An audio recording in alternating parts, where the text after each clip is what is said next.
Hello friends, स्वागत है आपका आपके अपने चैनल स्टडी जीके जीएस में।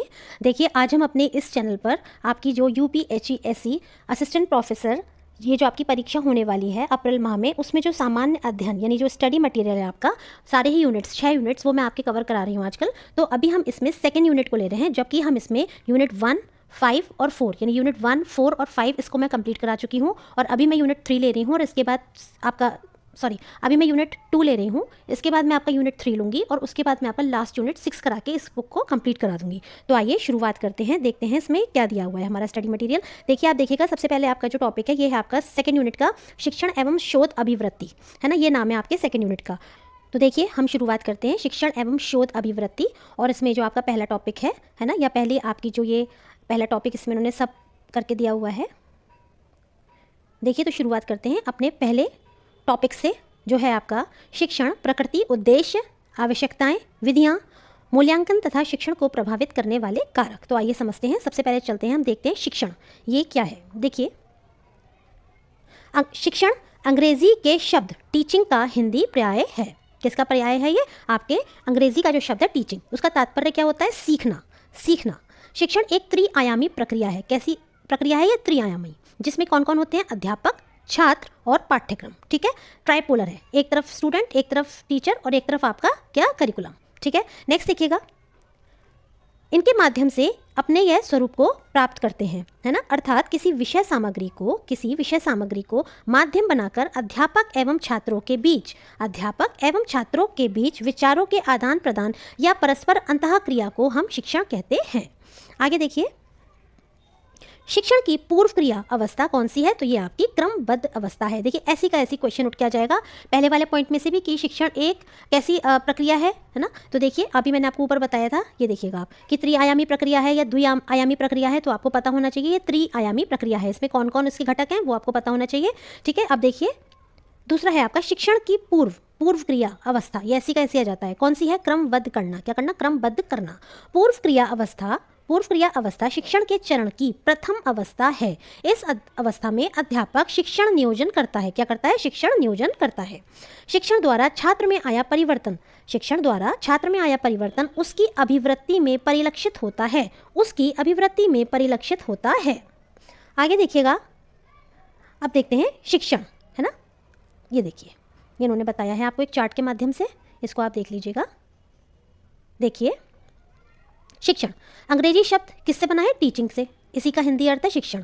ठीक है, शिक्षण के चर कौन कौन से हैं? तो देखिए, स्वतंत्र चर, आश्रित चर और हस्तक्षेप चर। कौन कौन से? स्वतंत्र, आश्रित और हस्तक्षेप चर। 3 प्रकार के चर इसमें बताए गए हैं। नेक्स्ट देखिएगा, सामाजिक क्रिया, ये क्या है? एक सामाजिक प्रक्रिया है। अगला है शिक्षण के कार्य क्या क्या है? निदानात्मक कार्य, उपचारात्मक कार्य और मूल्यांकन संबंधी कार्य। निदानात्मक कार्य, उपचारात्मक कार्य और मूल्यांकन संबंधी कार्य। देखिए, हम इन सभी चीज़ों को डिटेल में आगे पढ़ेंगे। आगे देखिएगा, शिक्षण का उद्देश्य क्या है? निर्देशित। शिक्षण क्या है? शिक्षण का उद्देश्य क्या है? निर्देशित क्रिया है। यह एक निर्देशित क्रिया है। आगे क्या है? ये एक उत्साहित करने वाली क्रिया है ना, पढ़ने के लिए, सीखने के लिए उत्साहित करने वाली प्रक्रिया या क्रिया है। ठीक है, अगला है शिक्षण में क्या होता है? अनुदेशन देना, है ना, इंस्ट्रक्शंस दिए जाते हैं। आगे शिक्षण कौशल का विकास करना। शिक्षण क्या करता है? कौशलों का विकास करता है। व्यक्ति के अंदर यदि कोई कौशल है तो उसका वो विकास करता है। आगे ये ज्ञान प्रदान करता है ना, सबसे इंपॉर्टेंट, ज्ञान प्रदान करने वाली प्रक्रिया है शिक्षण। ठीक है, तो इस तरीके से ये हमने देखा। आगे देखिएगा, शिक्षण का अर्थ स्पष्ट रूप से निम्नलिखित परिभाषाएं अधिक सहायता करेंगी। मतलब जो शिक्षण का अर्थ है उसको हमें स्पष्ट करने के लिए निम्नलिखित परिभाषाओं को हम देखते हैं। तो आइए, ये आपकी कुछ परिभाषाएं दी गई हैं। उससे पहले चलिए पहले हम ये पढ़ लेते हैं, क्या है ये? परीक्षा दृष्टि से महत्वपूर्ण, आपकी परीक्षाओं की दृष्टि से बहुत महत्वपूर्ण है। देखिए, अभिप्रेरित शिक्षण का संकेत माना जाता है। अभिप्रेरित शिक्षण का संकेत क्या माना जाता है? तो छात्र अध्यापक से प्रश्न पूछते हैं। कौन? छात्र अध्यापक से प्रश्न पूछते हैं। ठीक है, तो ये किस तरह का शिक्षण है? अभिप्रेरित। अगला देखिए, शिक्षण का सर्वोत्तम ढंग कौन सा है? डेमोस्ट्रेशन। कौन सा है? सबसे बेस्ट तरीका है डेमोस्ट्रेट करके पढ़ाना। आगे देखिए, अधिगम का सबसे उपयुक्त अर्थ क्या है? अधिगम का सबसे उपयुक्त अर्थ क्या है? तो वो है व्यवहार में संशोधन। आपके व्यवहार को परिमार्जित करना या उसको संशोधन करना, यह आपका क्या है? अधिगम का सबसे उपयुक्त अर्थ है। एक कार्यशाला या वर्कशॉप क्या होती है? तो देखिए, एक छोटे समूह के लिए संक्षिप्त गहन पाठ्यक्रम जिसमें किसी विशेष समस्या के समाधान के लिए कौशल या तकनीक के विकास पर बल दिया जाता है। वर्कशॉप क्या है? एक छोटे समूह के लिए संक्षिप्त गहन पाठ्यक्रम जिसमें किसी विशेष समस्या के समाधान के लिए कौशल या तकनीक के विकास पर बल दिया गया हो या जाता है। शिक्षक जब अपने विद्यार्थी के साथ संप्रेषण करता है, यानी जब कम्युनिकेशन करता है, कम्युनिकेट करता है, तो क्या महत्वपूर्ण होता है? तदानुभूति। क्या? तदानुभूति। ये उस समय महत्वपूर्ण होता है। अगला देखिए, वर्तमान में अध्ययन की अत्यधिक प्रभावी विधि कौन सी है? मिश्रित अध्ययन। मिश्रित अध्ययन। अब ये मिश्रित अध्ययन क्या है, ये भी मैं आपको आगे सब बताऊंगी। आगे देखिएगा, शिक्षक द्वारा ब्लैक बोर्ड का सर्वोत्तम उपयोग किया जाता है। कैसे? महत्वपूर्ण तथा उल्लेखनीय बिंदु लिखने के लिए। आप ब्लैक बोर्ड पे यदि बच्चों को पढ़ा रहे हैं तो सारा कुछ पूरा चैप्टर उतार देंगे तो फिर कब तक उतारते रहेंगे? तो उसमें हम क्या करते हैं कि जो इंपॉर्टेंट पॉइंट्स हैं, जो इंपॉर्टेंट फैक्ट्स हैं, उनको लिखते हैं और उनके बारे में फिर हम एक्सप्लेन करते हैं। ठीक है, आगे देखिएगा। आप देखिए, परिभाषाएं कुछ इन्होंने दी गई हैं शिक्षण के बारे में कि शिक्षण क्या है। देखिए, एच.सी. मॉरिसन के अनुसार शिक्षण वह प्रक्रिया है जिसमें अधिक विकसित व्यक्तित्व कम विकसित व्यक्तित्व के संपर्क में आता है और कम विकसित व्यक्तित्व के अग्रिम शिक्षा के लिए व्यक्तित्व की व्यवस्था करता है। मतलब जो ज़्यादा विकसित व्यक्तित्व है, पर्सनैलिटी है ज़्यादा डेवलप, वो कम डेवलप पर्सनैलिटी को ट्रेन करेगी, गाइड करेगी एक तरह से, है ना। जैसे टीचर हैं, वो ट्रेंड हैं, पढ़े लिखे हैं, ठीक है, और बड़ी सही उम्र के हैं, और बच्चे छोटे छोटे होते हैं या कम उम्र के जो भी आपके स्टूडेंट्स हैं, चाहे वो यंग हो या जो भी हो, ठीक है। तो मतलब पहला वाला जो टीचर है, जो ज्ञान देने वाला है, वो ट्रेंड है, वो उसका जो व्यक्तित्व है विकसित है इन टर्म्स ऑफ नॉलेज, है ना। और फिर वो कम नॉलेज वाले या कम नॉलेजेबल वाले बच्चों को या लोगों को, है ना, बालकों को ज्ञान प्रदान करता है। आगे देखिए, गेज इनके अनुसार शिक्षण एक प्रकार का पारस्परिक प्रभाव है जिसका उद्देश्य है क्या? दूसरे व्यक्ति के व्यवहारों में वांछित परिवर्तन लाना। यानी आप दूसरे जो व्यक्ति है जिसमें आप परिवर्तन चाहते हैं, वांछित परिवर्तन, कि उसका व्यवहार ऐसा हो जाए, है ना, तो वो क्या है? शिक्षण है। किसके अनुसार? गेज के अनुसार। नेक्स्ट देखिए, रायंस के अनुसार क्या है? दूसरों को सीखने के लिए दिशा निर्देश यानी इंस्ट्रक्शंस देने तथा अन्य प्रकार से उन्हें निर्देशित करने की प्रक्रिया को शिक्षण कहा जाता है। आगे देखिए, स्किनर ने क्या कहा है? देखिए, स्किनर शिक्षण पुनर्बलन यानी कंटिंजेंसीज, पुनर्बलन का क्रम है। आगे देखिए, स्मिथ इन्होंने क्या कहा है? शिक्षण का उद्देश्य निर्देशित करना है, गाइड करना है। बर्टन ने शिक्षण को अधिगम हेतु उद्दीपन, मार्ग प्रदर्शन तथा दिशाबोध कहा है। बेन इसे प्रशिक्षण कहते हैं। शिक्षण को क्या कहते हैं? प्रशिक्षण कहते हैं। रायबर्न इन्होंने क्या कहा है? इसे एक ऐसा संबंध मानते हैं जो छात्रों को उनकी शक्तियों के विकास में सहायता करता है। ठीक है, तो इस तरह से ये प्रमुख जो आपके मनोवैज्ञानिक बोल लीजिए या शिक्षावादी हैं, उनके अनुसार जो दी गई परिभाषाएं थी वो यहाँ पर दी गई हैं। आगे देखिएगा, शिक्षण की प्रकृति। तो देखिए, शिक्षण की प्रकृति कैसी होती है? शिक्षण एक त्रिध्रुवीय प्रक्रिया है। कैसी प्रक्रिया है? त्रिध्रुवीय प्रक्रिया है। और ब्लूम के अनुसार शिक्षण के 3 पक्ष हैं। कौन कौन से? शिक्षण उद्देश्य, सीखने का अनुभव तथा व्यवहार परिवर्तन। ठीक है, शिक्षण उद्देश्य, सीखने का अनुभव तथा व्यवहार परिवर्तन। अब देखिएगा, शिक्षण का, ये बहुत इंपॉर्टेंट है, ब्लूम टैक्सोनॉमी भी काफ़ी आती है। देखिए, शिक्षण एक सौद्देश्य प्रक्रिया है जो विशिष्ट उद्देश्यों की प्राप्ति के लिए की जाती है। ग्रीन के अनुसार शिक्षण की प्रकृति को स्पष्ट करने के लिए टीचिंग टोपोलॉजी का निर्माण किया है। किसने? ग्रीन ने टीचिंग टोपोलॉजी का निर्माण किया। आगे देखिए, ग्रीन की शिक्षण प्रक्रिया में 4 विशिष्ट स्तर हैं। कौन कौन से हैं? तो देखिएगा, पहला है अनुकूलन यानी कि कंडीशनिंग। किसके अनुसार? ग्रीन की शिक्षण प्रक्रिया के अनुसार 4 स्तर हैं, है ना। दूसरा है प्रशिक्षण यानी ट्रेनिंग, तीसरा है अनुदेशन यानी कि इंस्ट्रक्शन देना, और चौथा है भावना यानी इंडोक्ट्रिनेशन। ठीक, इन चारों प्रत्ययों में अंतर बहुत स्पष्ट नहीं है। यह चारों स्तर इंद्रधनुष में विभिन्न रंगों की भांति एक दूसरे से जुड़े हुए हैं। अब देखिएगा, मैकडॉनल्ड 1966 इन्होंने शिक्षण के स्वरूप को स्पष्ट करने के लिए प्रणाली उपागम का प्रयोग किया है। उसने समस्त प्रक्रिया को 4 भागों में विभाजित किया है, और वो है क्या? पाठ्यक्रम, अनुदेशन, शिक्षण तथा अधिगम। ठीक है, परीक्षा दृष्टि से महत्वपूर्ण फैक्ट्स जो कि आपके यूनिट 2 से रिलेटेड हैं। गणित संबंधी विकार क्या कहलाता है? डिसकैलकुलिया। क्या? डिसकैलकुलिया। ठीक है, ये आपका क्या? गणित, देखिए कैलकुलेशन से बनाइए, है ना। गणित संबंधी विकार है ना, कैलकुलेशन, इससे आप पकड़िए। नेक्स्ट देखिए, सृजनात्मकता का सर्वाधिक महत्वपूर्ण भाग कौन सा है? कल्पना, है ना, कल्पना। जो कल्पनाशील बच्चा होगा उसी में ही क्रिएटिविटी ज़्यादा पाई जाती है, सृजनात्मकता ज़्यादा पाई जा सकती है। नेक्स्ट देखिए, पढ़ने की असक्षमता। ठीक है, पढ़ने में असक्षम बच्चा है तो क्या? डिसलेक्सिया। क्या है? डिसलेक्सिया, है ना, लर्निंग। ठीक है, आगे देखिए, लिखने से संबंधित विकार, तो डिसग्राफिया, ग्राफ से पकड़िए, डिसग्राफिया, लिखने की बात हो रही है ना, डिसग्राफिया। वार्तनी या वर्तनी संबंधी विकार, है ना, तो ये आपका क्या है?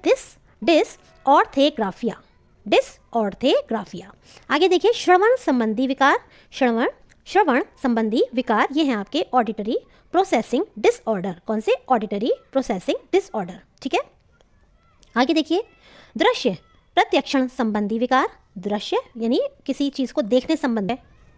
प्रत्यक्षण संबंधी विकार क्या है? Visual perception disorder, visual perception disorder. अगला है मौखिक रूप से सीखने की असक्षमता, ये क्या कहलाती है? डिस्फेसिया। क्या? डिस्फेसिया। आगे देखिएगा शिक्षण संबंधी सहायक उपकरणों की उपयोगिता के औचित्य का आधार क्या है? विद्यार्थियों के अधिगम परिणामों को इष्टतम करना, विद्यार्थियों के अधिगम परिणामों को इष्टतम करना शिक्षण संबंधी सहायक उपकरणों की उपयोगिता के औचित्य का आधार है। अगला देखिए अच्छे शिक्षण के लिए क्या अपेक्षित है? तो देखिए अगले शिक्षण के लिए क्या अपेक्षित है? सूचनाओं का आदान प्रदान, है ना, कैसा हो रहा है, मतलब किस तरीके से हो रहा है? अच्छे तरीके से हो रहा है। और फिर प्रभावी नियोजन, उपचारात्मक, निदानात्मक और प्रतिपुष्टि यानी फीडबैक, ठीक है ना। तो देखिए सूचनाओं का आदान प्रदान, प्रभावी नियोजन, उपचारात्मक और निदानात्मक, उसके बाद प्रतिपुष्टि, ठीक है। ये सब क्या है? अच्छे शिक्षण के लिए अपेक्षित है। ये सब क्या है? आगे हम देखेंगे। शैक्षणिक संस्थानों में आने वाले छात्रों को जितनी बाधाएं आएंगी उतनी अधिक अपेक्षाएं किससे होंगी? शिक्षक से होंगी। भाई जितना ज़्यादा आपको प्रॉब्लम्स है, कन्फ्यूजन्स है, तो आपको उतनी ज़्यादा एक्सपेक्टेशंस अपने टीचर से होंगी कि वो उनको सॉल्व आउट करें। नेक्स्ट देखिए एक अच्छा शिक्षक वह है जो शिक्षार्थियों को सीखने के लिए अभिप्रेरित करता है ना, मोटिवेट करता है किसको? बच्चों को, लर्निंग के लिए। नेक्स्ट देखिए वह तत्व जो शिक्षण को प्रभावित नहीं करता, ठीक है। शिक्षकों और विद्यार्थियों का सामाजिक आर्थिक पृष्ठभूमि, है ना, जो शिक्षक होते हैं या विद्यार्थी हैं वो किस बैकग्राउंड से हैं, किस परिवार से आ रहे हैं, है ना, रिच हैं कि पुअर हैं या किस तरीके के हैं, उनका कोई भी सोशियो इकोनॉमिक जो उनका बैकग्राउंड होता है उससे कोई इफेक्ट नहीं पड़ता है लर्निंग के ऊपर, ठीक है। ये इसको शिक्षण को प्रभावित नहीं करता है। नेक्स्ट देखिएगा शिक्षण के उद्देश्य, ठीक है। तो शिक्षण के क्या क्या उद्देश्य हैं? उद्देश्य शैक्षिक प्रक्रिया का एक महत्वपूर्ण भाग है ना। शैक्षिक प्रक्रिया का एक महत्वपूर्ण भाग क्या है? उद्देश्य, जो शिक्षार्थी और शिक्षक के बीच संबंधों को स्पष्ट करने में सहायता करते हैं। उद्देश्य शिक्षकों को पाठ्यक्रम सामग्री, शिक्षण प्रक्रियाओं और मूल्यांकन विधियों को उपयुक्त बनाने में सहायता करता है। मतलब जो उद्देश्य होगा, हमारा उद्देश्य क्या है? कोई भी पाठ पढ़ा रहे हैं तो उसका उद्देश्य क्या है, उसी के हिसाब से पाठ्यक्रम सामग्री, आपकी टीचिंग जो प्रक्रियाएं होती हैं, जो टीचिंग एड्स होती हैं, या जो आपकी मूल्यांकन यानी मेजरमेंट की जो भी टेक्निक्स होती है उसी के हिसाब से की जाती हैं। शिक्षार्थियों को उनकी सीखने की रणनीतियों को पहचानने और लागू करने में मदद करता है। क्या? शिक्षण के उद्देश्य, मतलब उद्देश्य क्या है? कोई भी यदि हम पाठ पढ़ा रहे हैं, कोई भी हम स्किल सिखा रहे हैं तो उसका उद्देश्य क्या है? अगला देखिएगा शिक्षण के प्रमुख उद्देश्य। तो देखिए शिक्षण के प्रमुख उद्देश्य क्या क्या हैं? सबसे पहला है हमारा बेहतर चिंतक बनाने के लिए विद्यार्थियों की सहायता करना। क्या करने के लिए? बेहतर चिंतक बनाने के लिए विद्यार्थियों की सहायता करना, यह आपका शिक्षण का प्रमुख उद्देश्य है। दूसरा क्या है? समस्या समाधान अभिक्षमता के विकास को सुकर बनाना। तीसरा है अपने अवबोध को यथार्थ से समायोजित करने, आंतरिक एवं बाहरी अनुभवों के मध्य सामंजस्य बनाने के लिए अधिगमकर्ताओं की सहायता करना। ये जो है आपके तीनों क्या हैं? शिक्षण के प्रमुख उद्देश्य हैं। स्वनिर्देशित अधिगम के अधिसंज्ञानात्मक ज्ञान में सम्मिलित होते हैं। क्या क्या सम्मिलित होता है स्वनिर्देशित अधिगम के अधिसंज्ञानात्मक ज्ञान में? तो देखिए संदर्भात्मक ज्ञान, तथ्यात्मक ज्ञान और प्रक्रियात्मक ज्ञान। कौन कौन से? संदर्भात्मक ज्ञान, तथ्यात्मक ज्ञान और प्रक्रियात्मक ज्ञान। अगला देखिएगा अनुदेशात्मक सुविधाओं की उपलब्धता, है ना। अनुदेशात्मक सुविधाओं की उपलब्धता प्रणाली अधिगम वातावरण सृजित करने में महत्वपूर्ण भूमिका निभाती है। कौन सी? अनुदेशात्मक सुविधाओं की उपलब्धता। अगला देखिए प्रच्छा अधिगम। कौन सा? प्रच्छा अधिगम में शिक्षण रहस्यमय परिस्थिति प्रदान करता है और विद्यार्थी डाटा एकत्रित करके एवं उनके निष्कर्षों के परीक्षण द्वारा समस्या का समाधान करता है। ठीक है, इसमें क्या होता है? टीचर होता है वो एक रहस्यमय परिस्थिति उत्पन्न करके या उन्हें प्रदान करेगा और फिर जो स्टूडेंट्स होते हैं वो उसके अकॉर्डिंगली डेटा को कलेक्ट करके उनके निष्कर्षों के परीक्षण द्वारा समस्या का समाधान करते हैं। आगे देखिएगा, फिर से देखिए परीक्षा दृष्टि से महत्वपूर्ण तथ्य। चलिए पढ़ते हैं। शिक्षा मनुष्य में पहले से विराजमान पूर्णता का आविर्भाव है। क्या है? शिक्षा मनुष्य में पहले से विराजमान पूर्णता का आविर्भाव है। ये किसने कहा है? स्वामी विवेकानंद जी ने। इसलिए बहुत इंपॉर्टेंट आपका हो जाता है। शिक्षक की अभिवृत्ति जिसका उसके उच्च शिक्षण पर प्रभाव पड़ता है का संबंध है किससे? भावात्मक क्षेत्र से। किससे? भावात्मक क्षेत्र से। शिक्षण के दौरान विद्यार्थियों को अधिकतम सहभागिता संभव है। शिक्षण के दौरान विद्यार्थियों की अधिकतम सहभागिता किससे संभव है? निर्देशन प्रदर्शन पद्धति के द्वारा। कौन सी पद्धति के द्वारा? निर्देशन या प्रदर्शन पद्धति के द्वारा। अभी मैंने आपको बताया था ना डेमोन्स्ट्रेशन, उसी से कह रहे हैं। ठीक, आगे देखिएगा, शैक्षणिक योजना में क्षमता निर्माण कार्यक्रम से संबंध रखता है क्या? तो ये रखता है आपका UNEPA। UNEPA ये आपका किससे संबंधित है? क्षमता निर्माण कार्यक्रम। शैक्षणिक योजना में क्षमता निर्माण कार्यक्रम से संबंधित है NUEPA। इसकी फुल फॉर्म यदि पता हो तो कमेंट बॉक्स में बताइएगा, बहुत इंपॉर्टेंट है ये भी आपका। जब शिक्षक कक्षा में एक संदेश शब्दों या चित्रों में भेजता है, शब्दों या चित्रों में भेजता है, तो विद्यार्थी वास्तव में क्या होते हैं? तो वो होते हैं आपके डिकोडर्स। मतलब एक टीचर है, उसने शब्दों के माध्यम से या चित्रों के माध्यम से एक संदेश जो है उसको क्या कर दिया? कोड कर दिया। ठीक है, तो उसको जब स्टूडेंट सॉल्व करेंगे तो वो कौन होगा? डिकोडर्स, यानी उस कोड को डिकोड करने वाले, उस कोड को सुलझाने वाले, है ना, या उसको समझने वाले। तो देखिए, कक्षा में शिक्षक तत्काल नियंत्रण रखता है स्वयं संप्रेषण की चयनित पद्धतियों और संदेश पर। किस किस पे नियंत्रण रखता है? तो स्वयं के ऊपर, संप्रेषण की चयनित पद्धतियों के ऊपर और संदेश के ऊपर। अगला देखिए, पीत पत्रकारिता। कौन सी? पीत पत्रकारिता पद का संबंध किससे है? तो यह संबंधित है पाठकों, दर्शकों को आकर्षित करने के लिए सनसनीपरकता और अतिशयोक्ति। सनसनीपरकता और अतिशयोक्ति, इसको कहते हैं पीत पत्रकारिता। जैसे हम लोग आजकल न्यूज़ चैनल्स वगैरह पर देखते हैं ना कि कोई भी न्यूज़ को बहुत मसालेदार और बहुत ज़्यादा एक्साइटेड होकर बोलते हैं, तो उसमें सनसनी पैदा हो जाती है और सब लोग उसको वॉच करने लगते हैं कि क्या है, क्या ऐसी बात है। तो इस तरीके से पीत पत्रकारिता। नेक्स्ट देखिएगा, शिक्षण और छात्रों के बीच, शिक्षण और छात्रों के बीच परस्पर संवाद। देखिए, शिक्षण और छात्रों के बीच परस्पर संवाद समीपस्थ जोन का निर्माण करता है ना। विकास क्या करता है? विकास करता है। क्या? परस्पर संवाद समीपस्थ जोन का निर्माण करता है। रचनात्मक मूल्यांकन का उद्देश्य क्या है? छात्रों के अधिगम निष्पादन में त्वरण लाना, तीव्रता लाना। किसका? रचनात्मक मूल्यांकन का कार्य है या उद्देश्य है। देखिए, इसमें मिक्स क्वेश्चंस दिए गए हैं। अभी हम ये टॉपिक वाइज, मतलब है तो सारी यूनिट 2 के ही, लेकिन अभी मैं यूनिट 2 को भी स्टेप बाय स्टेप करा रही हूँ। तो देखिए, अब हम देखते हैं शिक्षण की आवश्यकताएं। शिक्षण की आवश्यकताएं, तो देखिएगा, उत्तम शिक्षण की आवश्यकताएं क्यों हैं? अन्वेषण को प्रोत्साहित करने, यानी खोज को प्रोत्साहित करने के लिए प्रतिसंवेदी मानवीय वातावरण तैयार करना, बालक एवं समूह के प्रति उपयुक्त प्रतिसंवेदी होना, है ना। बालक और समूह के प्रति उपयुक्त क्या होना? प्रतिसंवेदी होना, विषयगत मामलों का ज्ञान, और चौथा है अंतर्व्यक्तित्व संबंध बनाए रखना। आगे देखिए, फिर से आपके परीक्षा दृष्टि से महत्वपूर्ण तथ्य आ गए। तो देखिए, सहयोगात्मक, कौन सा? सहयोगात्मक अधिगम की फिश बाउल रणनीति में विद्यार्थियों में श्रवण कौशल का विकास होता है ना। यानी जो आपका सहयोगात्मक अधिगम है, उसमें जो आपका फिश बाउल एक रणनीति है, उसमें क्या होता है? श्रवण कौशल जो है विकसित होता है ना। ये इसका मुख्य ध्येय है, यह प्रमुख या मुख्य प्रयोजन है। देखिए, इसमें क्या होता है? क्लास में जैसे मान लीजिए, सपोज कीजिए आपके 60 स्टूडेंट्स हैं, तो 20-20 पार्ट्स में डिवाइड कर दिया 3 ग्रुप्स में। ठीक है, एक किसी टॉपिक के फेवर में बोलेंगे, एक डिसफेवर में बोलेंगे, और बीच वाले जो स्टूडेंट्स हैं सही से ध्यान से उनको सुनेंगे, समझेंगे, एनालिसिस करेंगे और फिर बताएंगे कि ग्रुप ए जीत रहा है या ग्रुप बी जीत रहा है या किसके विचार ज़्यादा सार्थक हैं। तो इस तरीके से श्रवण कौशल विकसित करने का मुख्य प्रयोजन क्या है? यही है आपकी फिश बाउल रणनीति। आगे देखिएगा, विमर्शी स्तर। कौन सा? विमर्शी स्तर स्मृति शिक्षण से अलग होता है। विमर्शी स्तर शिक्षण स्मृति शिक्षण से अलग होता है क्योंकि इसमें शामिल संप्रेषण की पद्धति मूलतः क्रियान्वितकारी होती है। कौन सी होती है? क्रियान्वितकारी। इसमें कक्षा का वातावरण मुक्त होता है तथा अध्यापक एवं छात्र आपस में सहभागी होकर एक दूसरे का ध्यान रखते हैं। ठीक है, तो ये क्या हो गया आपका? ये आपका बता रहे हैं किसके बारे में? विमर्शी स्तर के बारे में, है ना। और ये कह रहे हैं ये स्मृति स्तर जो कि आपका पहला टाइप ऑफ लर्निंग होता है, उसके बारे में ये कह रहे हैं, है ना। देखिए, अवबोध स्तर पर चिंतन शिक्षण। तो देखिएगा, अवबोध स्तर पर शिक्षण, यह शिक्षण तथ्यों और सूचनाओं के मध्य संबंधों को, देखिए बहुत इंपॉर्टेंट है, संबंधों को देखने को बढ़ावा देने की गतिविधि है। ऐसी का ऐसी आपके एग्जाम में आ जाता है ना, कि कौन सा ऐसा शिक्षण का स्तर है जिसमें तथ्यों और सूचनाओं के मध्य संबंधों के बढ़ावा देने की गतिविधि है, संबंधों को बढ़ावा दिया जाता है। ठीक, तो ये वर्ड पकड़ो आप यहाँ से।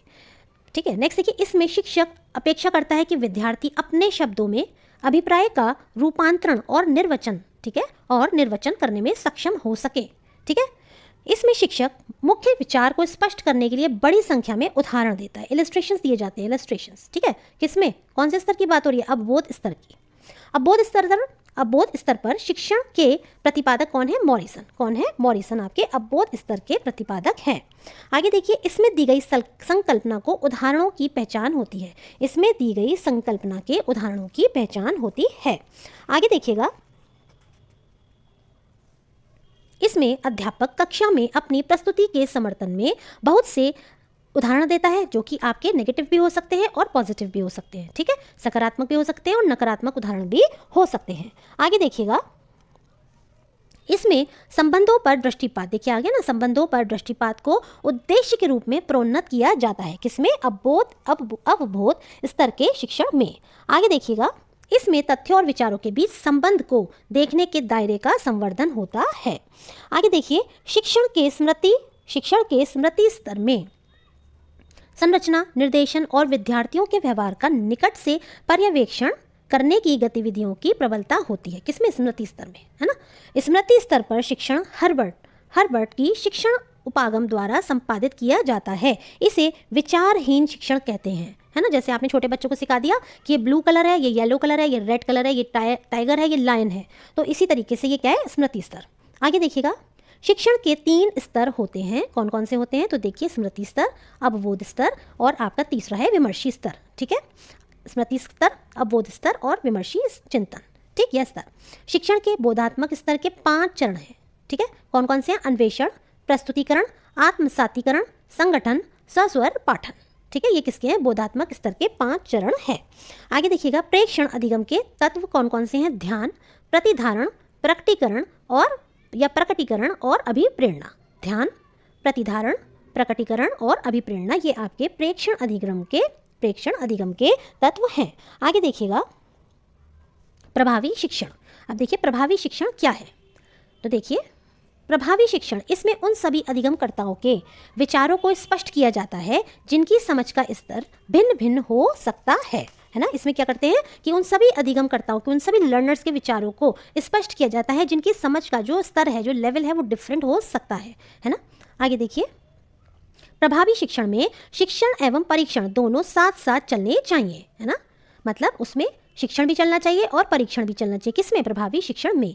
प्रभावी शिक्षण अधिगम प्रणाली सुनिश्चित करने हेतु प्राप्तांकों, मार्क्स के निर्वचन में मानक संदर्भित एनआरटी तथा निष्कर्ष संदर्भित जांच दोनों प्रकार की पद्धतियों का संश्लेषित करना चाहिए। ठीक है, ये आपका क्या है? प्रभावी शिक्षण जो होता है, इसमें अधिगम प्रणाली यानी अधिगम को सुनिश्चित करने हेतु जो आपके मार्क्स होते हैं, जो प्राप्तांक होते हैं, उनके निर्वचन में एक तो मानक संदर्भित, है ना, और एक आपका निकष संदर्भित परीक्षण, है ना। दोनों प्रकार की पद्धतियों को हमें यूज़ करना चाहिए, दोनों को संश्लेषित करना चाहिए। ये सब भी हम आगे पढ़ेंगे। प्रभावी शिक्षण में सहयोग करने के लिए पाठ स्पष्टता, अनुदेशनात्मक विविधता, अधिगम प्रक्रिया में संलग्न रहना शामिल होते हैं, है ना। प्रभावी शिक्षण में क्या सहयोग करने के लिए? पाठ स्पष्टता, अनुदेशनात्मक विविधता, अधिगम प्रक्रिया में संलग्न रहना शामिल होते हैं। आगे देखिए, प्रभावी शिक्षण व्यवहार में सभी विद्यार्थियों को प्रत्यक्ष श्रव्य और मौखिक शिक्षण प्रदान करता है। इसमें प्रस्तुतिकरण के विविध तरीके होते हैं तथा इसमें कक्षा को कम से कम अस्त व्यस्त करते हुए दुर्व्यवहार को रोका जाता है। ठीक है, तो देखिए, शिक्षण के चर, वेरिएबल्स ऑफ टीचिंग। तो देखिए, शिक्षण प्रक्रिया में सामान्यतः 3 चर होते हैं। कौन कौन से? इंडिपेंडेंट वेरिएबल, डिपेंडेंट वेरिएबल और तीसरा आपका कौन सा है? तीसरा है आपका इंटरवीनिंग वेरिएबल। कौन सा? Intervening variable. तो देखिए, सबसे पहले हम बात कर लेते हैं अपने स्वतंत्र चर के बारे में। तो देखिए, जो आपका स्वतंत्र चर है वो क्या होता है? स्वतंत्र चर यानी इंडिपेंडेंट वेरिएबल शिक्षण प्रक्रिया में शिक्षक स्वतंत्र चर के रूप में कार्य करता है। वह छात्रों को अधिगम अनुभव प्रदान करने के लिए विभिन्न प्रकार के कार्य करता है। तो शिक्षक क्या है? एक स्वतंत्र चर है। आश्रित चर कौन हो गया फिर? ऑब्वियसली स्टूडेंट्स हो गए आपके, है ना। तो शिक्षण प्रक्रिया में छात्र को आश्रित चर की संज्ञा दी जाती है, क्योंकि शिक्षण प्रक्रिया में नियोजन, व्यवस्था और प्रस्तुतिकरण के अनुसार ही उसे क्या करते हैं? सक्रिय रूप से कार्य करना पड़ता है। अगला देखिए, इंटरवीनिंग वेरिएबल। ये क्या है? अब तो देखिए, शिक्षण प्रक्रिया में पाठ्यवस्तु, शिक्षण विधियां, शिक्षण युक्तियां, शिक्षण व्यू रचनाएं आदि हस्तक्षेप चर यानी इंटरवीनिंग वेरिएबल्स कहलाते हैं। यह सभी चर शिक्षण प्रक्रिया में हस्तक्षेप करते हैं। तो देखिए, आपका जो टीचर है वो आपका क्या हो गया? इंडिपेंडेंट वेरिएबल हो गया, है ना। और जो आपका स्टूडेंट है वो आपका क्या हो गया? डिपेंडेंट हो गया, बिकॉज वो आपके टीचर पे डिपेंड करता है, ठीक। और आपके जो ये है हस्तक्षेप या इंटरवीनिंग वेरिएबल्स, ये आपके क्या क्या हैं, पाठ्य वस्तु, शिक्षण विधियाँ, शिक्षण युक्तियाँ, शिक्षण व्यू रचनाएं आदि। अगला देखिएगा शिक्षण के वेरिएबल। तो देखिए विभाजन, सबसे पहले देखते हैं वेरिएबल्स ऑफ टीचिंग। सबसे पहले स्वतंत्र चर, आश्रित चर, फिर आपका हस्तक्षेप चर, ठीक है। अब देखिए शिक्षण के चर, स्वतंत्र चर यानी टाइप ई, टाइप एस। टाइप ई मतलब स्वतंत्र चर, टाइप ई स्वतंत्र चर और टाइप एस स्वतंत्र चर। टाइप ई में कौन सा आ गया आपका, टाइप ई में आपका आ गया जोड़ तोड़ पर आधारित विभाजन, ठीक। और टाइप एस में कौन सा आ गया आपका, विभाजन चयन के आधार पर। विभाजन किस आधार पर, चयन के आधार पर, ठीक है। अब देखिए शिक्षण के चर आश्रित चर है ना, स्टूडेंट्स। फिर हस्तक्षेप चर, कौन से, हस्तक्षेप चर है ना। तो देखिए फिर आपके हस्तक्षेप मैंने भी आपको बताए थे, शिक्षण युक्तियाँ, व्यू रचना आदि। गुणात्मक चर आपके सक्रिय चर तथा गुणचर, मात्रात्मक चर, सतत चर और असतत चर है ना, डिस्क्रीट और कंटिन्यूअस वेरिएबल्स, ये सब हम पढ़ेंगे। देखिए आइए इनके बारे में पढ़ते हैं। शिक्षण के अन्य चर एवं उपचर। सक्रिय चर, प्रयोग या शोध के दौरान जिन चरों में जोड़ तोड़ संभव हो, है ना, पाता है, उसे सक्रिय चर कहा जाता है। जिन चरों में जोड़ तोड़ संभव हो उनको हम सक्रिय चर कहते हैं। गुणचर, वैसे चर को कहा जाता है जिनमें जोड़ तोड़ संभव ना हो। देखिए ऐसी का ऐसी पूछ लेंगे कि जोड़ तोड़ किस में संभव नहीं है, वो क्या किस प्रकार के चर कहलाते हैं, सक्रिय है ना, या हस्तक्षेप या गुण, इस तरीके से तो आपको पता होना चाहिए। अगला देखिए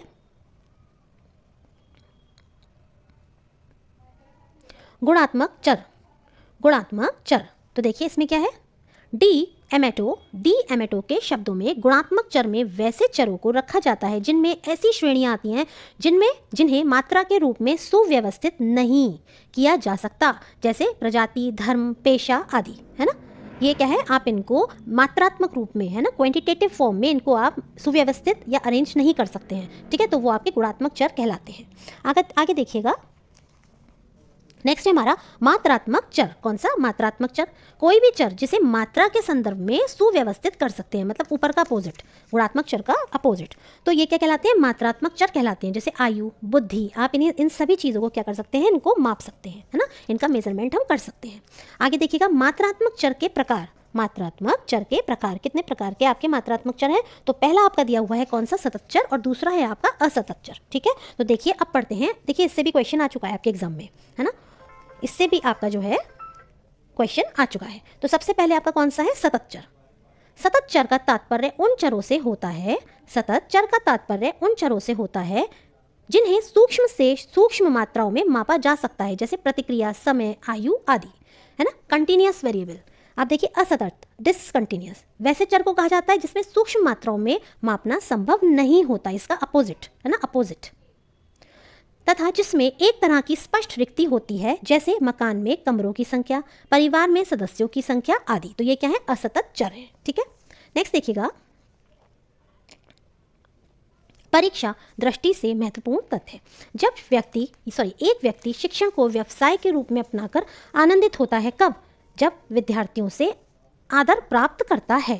देखिए ये ऑप्शंस जो दिए जाएंगे ना, ये उसके हिसाब से इन्होंने एक ऑप्शन पकड़ के यहाँ पर लिख दिया है, लेकिन हो सकता है इसके और भी ऑप्शंस हों। लेकिन ये भी बात सही है कि एक टीचर को खुशी कब मिलेगी, जब वो जो पढ़ाना चाहता है, जो उसका उद्देश्य है, वो उन बच्चों को पढ़ा सके और उनको सिखा सके, समझा सके जो वो चाहता है। और दूसरा भाई देखिए उसको तभी तो खुशी मिलेगी, है ना, जब वो सिखा पा रहा है और जब वो अच्छे से अपना काम कर पा रहा है, तो स्टूडेंट्स भी उसका आदर करेंगे। तो इसका मतलब एक व्यक्ति शिक्षण को व्यवसाय के रूप में अपनाकर आनंदित होता है जब विद्यार्थियों से उसे क्या प्राप्त होता है, रिस्पेक्ट मिलती है, ठीक है। कक्षा में परस्पर संवाद से उभर कर आना चाहिए क्या, विचार, है ना, कोई विचार, भाई आपस में कम्युनिकेट कर रहे हैं, आपस में हम संवाद कर रहे हैं, तो उससे क्या उभर कर आएगा, एक विचार सामने आएगा ना, एक पॉइंट सामने, एक कहना चाहिए एक थॉट सामने आएगा कि ऐसा होता है या नहीं होता है, ये सब। आगे देखिएगा अध्यापन में सर्वोत्तम प्रणाली है कौन सी, चर्चा प्रारंभ करने की पहल करना और उसमें भाग लेना, ठीक है। टीचिंग की सर्वोत्तम प्रणाली कौन सी है, चर्चा प्रारंभ करने की पहल करना और उसमें भाग लेना। अध्यापक के प्रति गत्यात्मक उपागम का तात्पर्य है विद्यार्थियों से गतिविधियों के माध्यम से सीखने की अपेक्षा करनी चाहिए, मतलब जो स्टूडेंट्स जो भी लर्न कर रहे हैं वो गतिविधि के माध्यम से कर रहे हैं। तो यही क्या है, ये आपका अध्यापक के प्रति गत्यात्मक उपागम है। आगे देखिए शिक्षक के लिए सर्वाधिक अनिवार्य गुण क्या है? उसे अपने विषय में निपुण होना चाहिए। क्या? उसे अपने विषय में निपुण होना चाहिए, तभी तो वो अच्छे से बच्चों को समझा पाएगा, पढ़ा पाएगा। विद्यार्थियों का सही मूल्यांकन किया जाता है। विद्यार्थियों का सही मूल्यांकन किया जाता है सतत मूल्यांकन द्वारा। किसके द्वारा?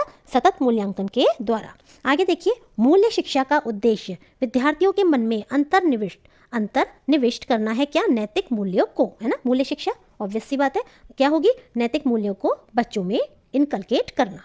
नेक्स्ट देखिए, प्रभावी शिक्षण सहायक सामग्री वह है जो सभी ज्ञानेंद्रियों को सक्रिय करती है। वो आपकी प्रभावी शिक्षण सहायक सामग्री है ना। टीचिंग एड्स जो है आपकी, वो आपकी इफेक्टिव कब मानी जाएंगी? जब वो आपकी जो 5 ज्ञानेंद्रियां होती हैं, है ना, उन सभी को, माफ कीजिएगा, जो आपकी ज्ञानेंद्रियां होती हैं उन सभी को वो सक्रिय कर दे, है ना। आगे देखिए, शिक्षा के क्षेत्र में प्रसिद्ध शिक्षा शास्त्री हर्बर्ट की शिक्षण विधि को क्या कहा जाता है? पंचपदीय प्रणाली, है ना। उन्होंने 5 दिए थे ना पद, देखिए आगे दिए हुए हैं। हर्बर्ट की पंचपदीय प्रणाली के 5 पद हैं: प्रस्तावना, प्रस्तुतिकरण, स्पष्टीकरण, तुलना, सामान्यीकरण और प्रयोग। ठीक, तो ये इनकी क्या है? पंचपद प्रणाली है। किसकी? हर्बर्ट की। आगे देखिएगा, हर्बर्ट की पंचपदीय प्रणाली प्रेरणा स्रोत है आधुनिक पाठ योजनाओं की। या ऐसे पूछ लें, आधुनिक आजकल जो पाठ योजनाएं बनती हैं वो किससे प्रेरित होकर बनती हैं? तो वो हर्बर्ट की पंचपदीय प्रणाली से प्रेरित होकर बनती हैं। आगे देखिए, शिक्षा संबंधी फ्रोबेल के विचार संकलित हैं किसमें? एजुकेशन ऑफ मैन पुस्तक में। किसके कह रहे हैं? शिक्षा संबंधी फ्रोबेल के विचार। अच्छा, फ्रोबेल किससे संबंधित थे? इन्होंने किस विधि का प्रतिपादन किया? खेल विधि। खेल में बच्चों को पढ़ाना, है ना। Froebel is related to your play method. Next is, देखिए, शिक्षक के कार्यों का वस्तुनिष्ठ मूल्यांकन FIACS, है ना। ये आपने सुना भी होगा, पढ़ा भी होगा, FIACS, ठीक है, प्रविधि द्वारा होता है। FIACS का पूरा नाम क्या है? Flanders interaction analysis category system. Flanders interaction analysis category system. इस तकनीक को डॉक्टर नेड ए फ्लैंडर्स ने विकसित किया था। किसने? डॉक्टर नेड ए फ्लैंडर्स ने। यह प्रणाली शिक्षकों के मौलिक व्यवहार को मापती है। किसको मापती है? शिक्षकों के मौलिक व्यवहार को मापती है। आगे देखिएगा, शिक्षण की विधियां। अब हम पढ़ेंगे शिक्षण की कौन कौन सी विधियां होती हैं। चलिए, किसी भी अधिगम के क्षेत्र में सफलता प्राप्त करने के लिए आवश्यक है कि उस क्षेत्र में कौशल और दक्षताएं विकसित की जाएं। शिक्षण विधियां ऐसे साधन हैं जिनके प्रयोग से छात्र पाठों में रुचि लेने लगते हैं, पाठ्य सामग्री उन्हें अधिक स्पष्ट होने लगती है या लगने लगती है, तथा वे सरलता और सुगमता से विषय वस्तु को हृदयंगम, है ना, हृदय से याद करने में या समझने में या अपने कहना चाहिए अपने दिल में बिठाने में समर्थ होते हैं, अपने मन मस्तिष्क में बैठाने में समर्थ हो जाते हैं। मोटे तौर पर शिक्षण विधियों का प्रयोग शिक्षण को रुचिपूर्ण, प्रभावशाली, सफल बनाने के लिए किया जाता है। आगे देखिए, शिक्षण की विभिन्न विधियां निम्नांकित हैं। देखिए, टीचिंग मेथड्स इन्होंने दिखाया है एक चार्ट के माध्यम से। आप चाहें तो इसका स्क्रीनशॉट ले लीजिए। वैसे तो देखिए, आप ज़्यादातर लोग नेट या PhD हैं तो ऑब्वियस है आप सबको ये चीज़ें पता होंगी, लेकिन फिर भी देख लेते हैं एक बार। देखिए, आगमनात्मक या आगमन विधि, और दूसरी आपकी कौन सी होती है? निगमनात्मक विधि। ठीक है, तो देखिए, सबसे पहले हम देखते हैं आगमन विधि, है ना, और दूसरा है आपका आगमन निगमन विधि, फिर निगमन विधि, प्रदर्शन विधि, प्रयोगशाला विधि, विचार विमर्श विधि, प्रायोजना विधि, भ्रमण विधि, समस्या समाधान विधि, विवरण विधि, उदाहरण विधि, व्याख्या विधि, प्रश्न प्रेक्षा तथा प्रत्युत्तर विधि, अनुकरण विधि, बहुमाध्यम आधारित विधि, अभिक्रमित अध्ययन विधि, टोली शिक्षण विधि और निरीक्षित अध्ययन विधि।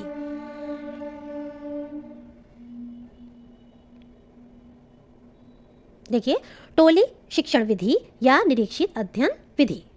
आगे देखिए, अब देखते हैं हम आगमन विधि के बारे में। ये आप लोग सब पढ़ चुके होंगे, मैं इनको थोड़ा थोड़ा आपको करा दे रही हूँ, मतलब थोड़ा नहीं, पढ़ दे रही हूँ फटाफट। आई मीन टू से दिस। देखिए, आगमन विधि, इसके प्रतिपादक कौन है? अरस्तु, हम सबको पता है। शिक्षण की आगमन विधि में शिक्षक अनेक विशिष्ट उदाहरणों के आधार पर सामान्यीकरण करने का प्रयास करता है ना। विशिष्ट उदाहरणों से क्या करता है? जनरलाइजेशन, यानी सामान्यीकरण। तो ये क्या कहलाती है? आपकी आगमन विधि। शिक्षार्थी शिक्षक के द्वारा प्रस्तुत विशिष्ट उदाहरणों का निरीक्षण करके अपनी सूझबूझ के द्वारा सामान्य नियमों का प्रतिपादन करता है ना। आगमन विधि में शिक्षक ज्ञात से अज्ञात की ओर, विशिष्ट से सामान्य की ओर, मूर्त से अमूर्त की ओर के शिक्षण सूत्रों का उपयोग करता है। आप जानते ही होंगे, ज्ञात से अज्ञात की ओर, विशिष्ट से सामान्य की ओर, मूर्त से अमूर्त की ओर, ये सब क्या है? आपके शिक्षण सूत्र है ना, हमने सबने पढ़े हैं ये सब। तो देखिए, इस विधि में विद्यार्थी स्वयं क्रियाशील रहकर अपने निरीक्षण, तर्क तथा विवेचन के आधार पर पहले विशिष्ट उदाहरणों को संकलित करते हैं, फिर उनमें समानता देखकर किन्हीं सामान्य निष्कर्षों पर पहुंचने का प्रयास करते हैं। In short specific to generalisation करते हैं, किसमें? आपके आगमन विधि में। आगे देखिए, सेकंड है आपकी, अच्छा अभी यही चल रही है आपकी आगमन विधि। शिक्षक का कार्य तो उपयुक्त परिस्थिति का निर्माण करना, अर्थात विशिष्ट के संकलन में तथा समानता की खोज में सहायता करना मात्र रह जाता है। आगमन विधि से शिक्षण करते समय शिक्षार्थियों की पाठ में पर्याप्त रुचि बनी रहती है और वे स्वयं ज्ञानार्जन की प्रक्रिया में सक्रिय रूप से तल्लीन रहते हैं। इस विधि में शिक्षण करने पर शिक्षण कार्य तीव्र गति से अग्रसर होता है। इस विधि में मंदबुद्धि बालक कोई विशेष लाभ नहीं उठा पाते हैं, यानी मंदबुद्धि बालकों के लिए ये विधि नहीं होती है। नेक्स्ट देखिए, विद्यार्थियों द्वारा उदाहरणों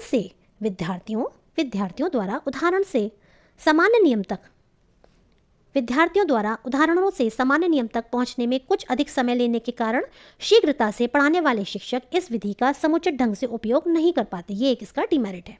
आगमन विधि का प्रयोग विज्ञान, गणित, प्रबंधन, मनोविज्ञान, भूगोल, समाज विज्ञान, भाषा जैसे विषयों के शिक्षण में बहुत ही इस्तेमाल होता है या बहुतायत से किया जाता है इसका प्रयोग इन सब में। ठीक है, नेक्स्ट देखिएगा निगमन विधि।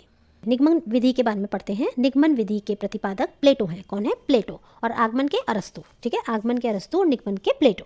ठीक है, अब देखिएगा निगमन विधि के द्वारा शिक्षण करते समय सामान्य से विशिष्ट उदाहरणों की ओर, यानी उसका उल्टा, आगमन का उल्टा, उसमें क्या था? सामान्य विशिष्ट से सामान्यीकरण, और यहाँ क्या है? सामान्य नियम से विशिष्ट की तरफ, है ना। तो सामान्य नियम से विशिष्ट उदाहरणों की ओर अग्रसारित हुआ जाता है। शिक्षक छात्रों के सम्मुख पहले सामान्य नियम प्रस्तुत करता है, जनरल नियम, तथा इसके पश्चात उदाहरणों द्वारा नियम की सत्यता को प्रमाणित करता है एवं विशिष्ट परिस्थितियों में उसके उपयोग को बताता है।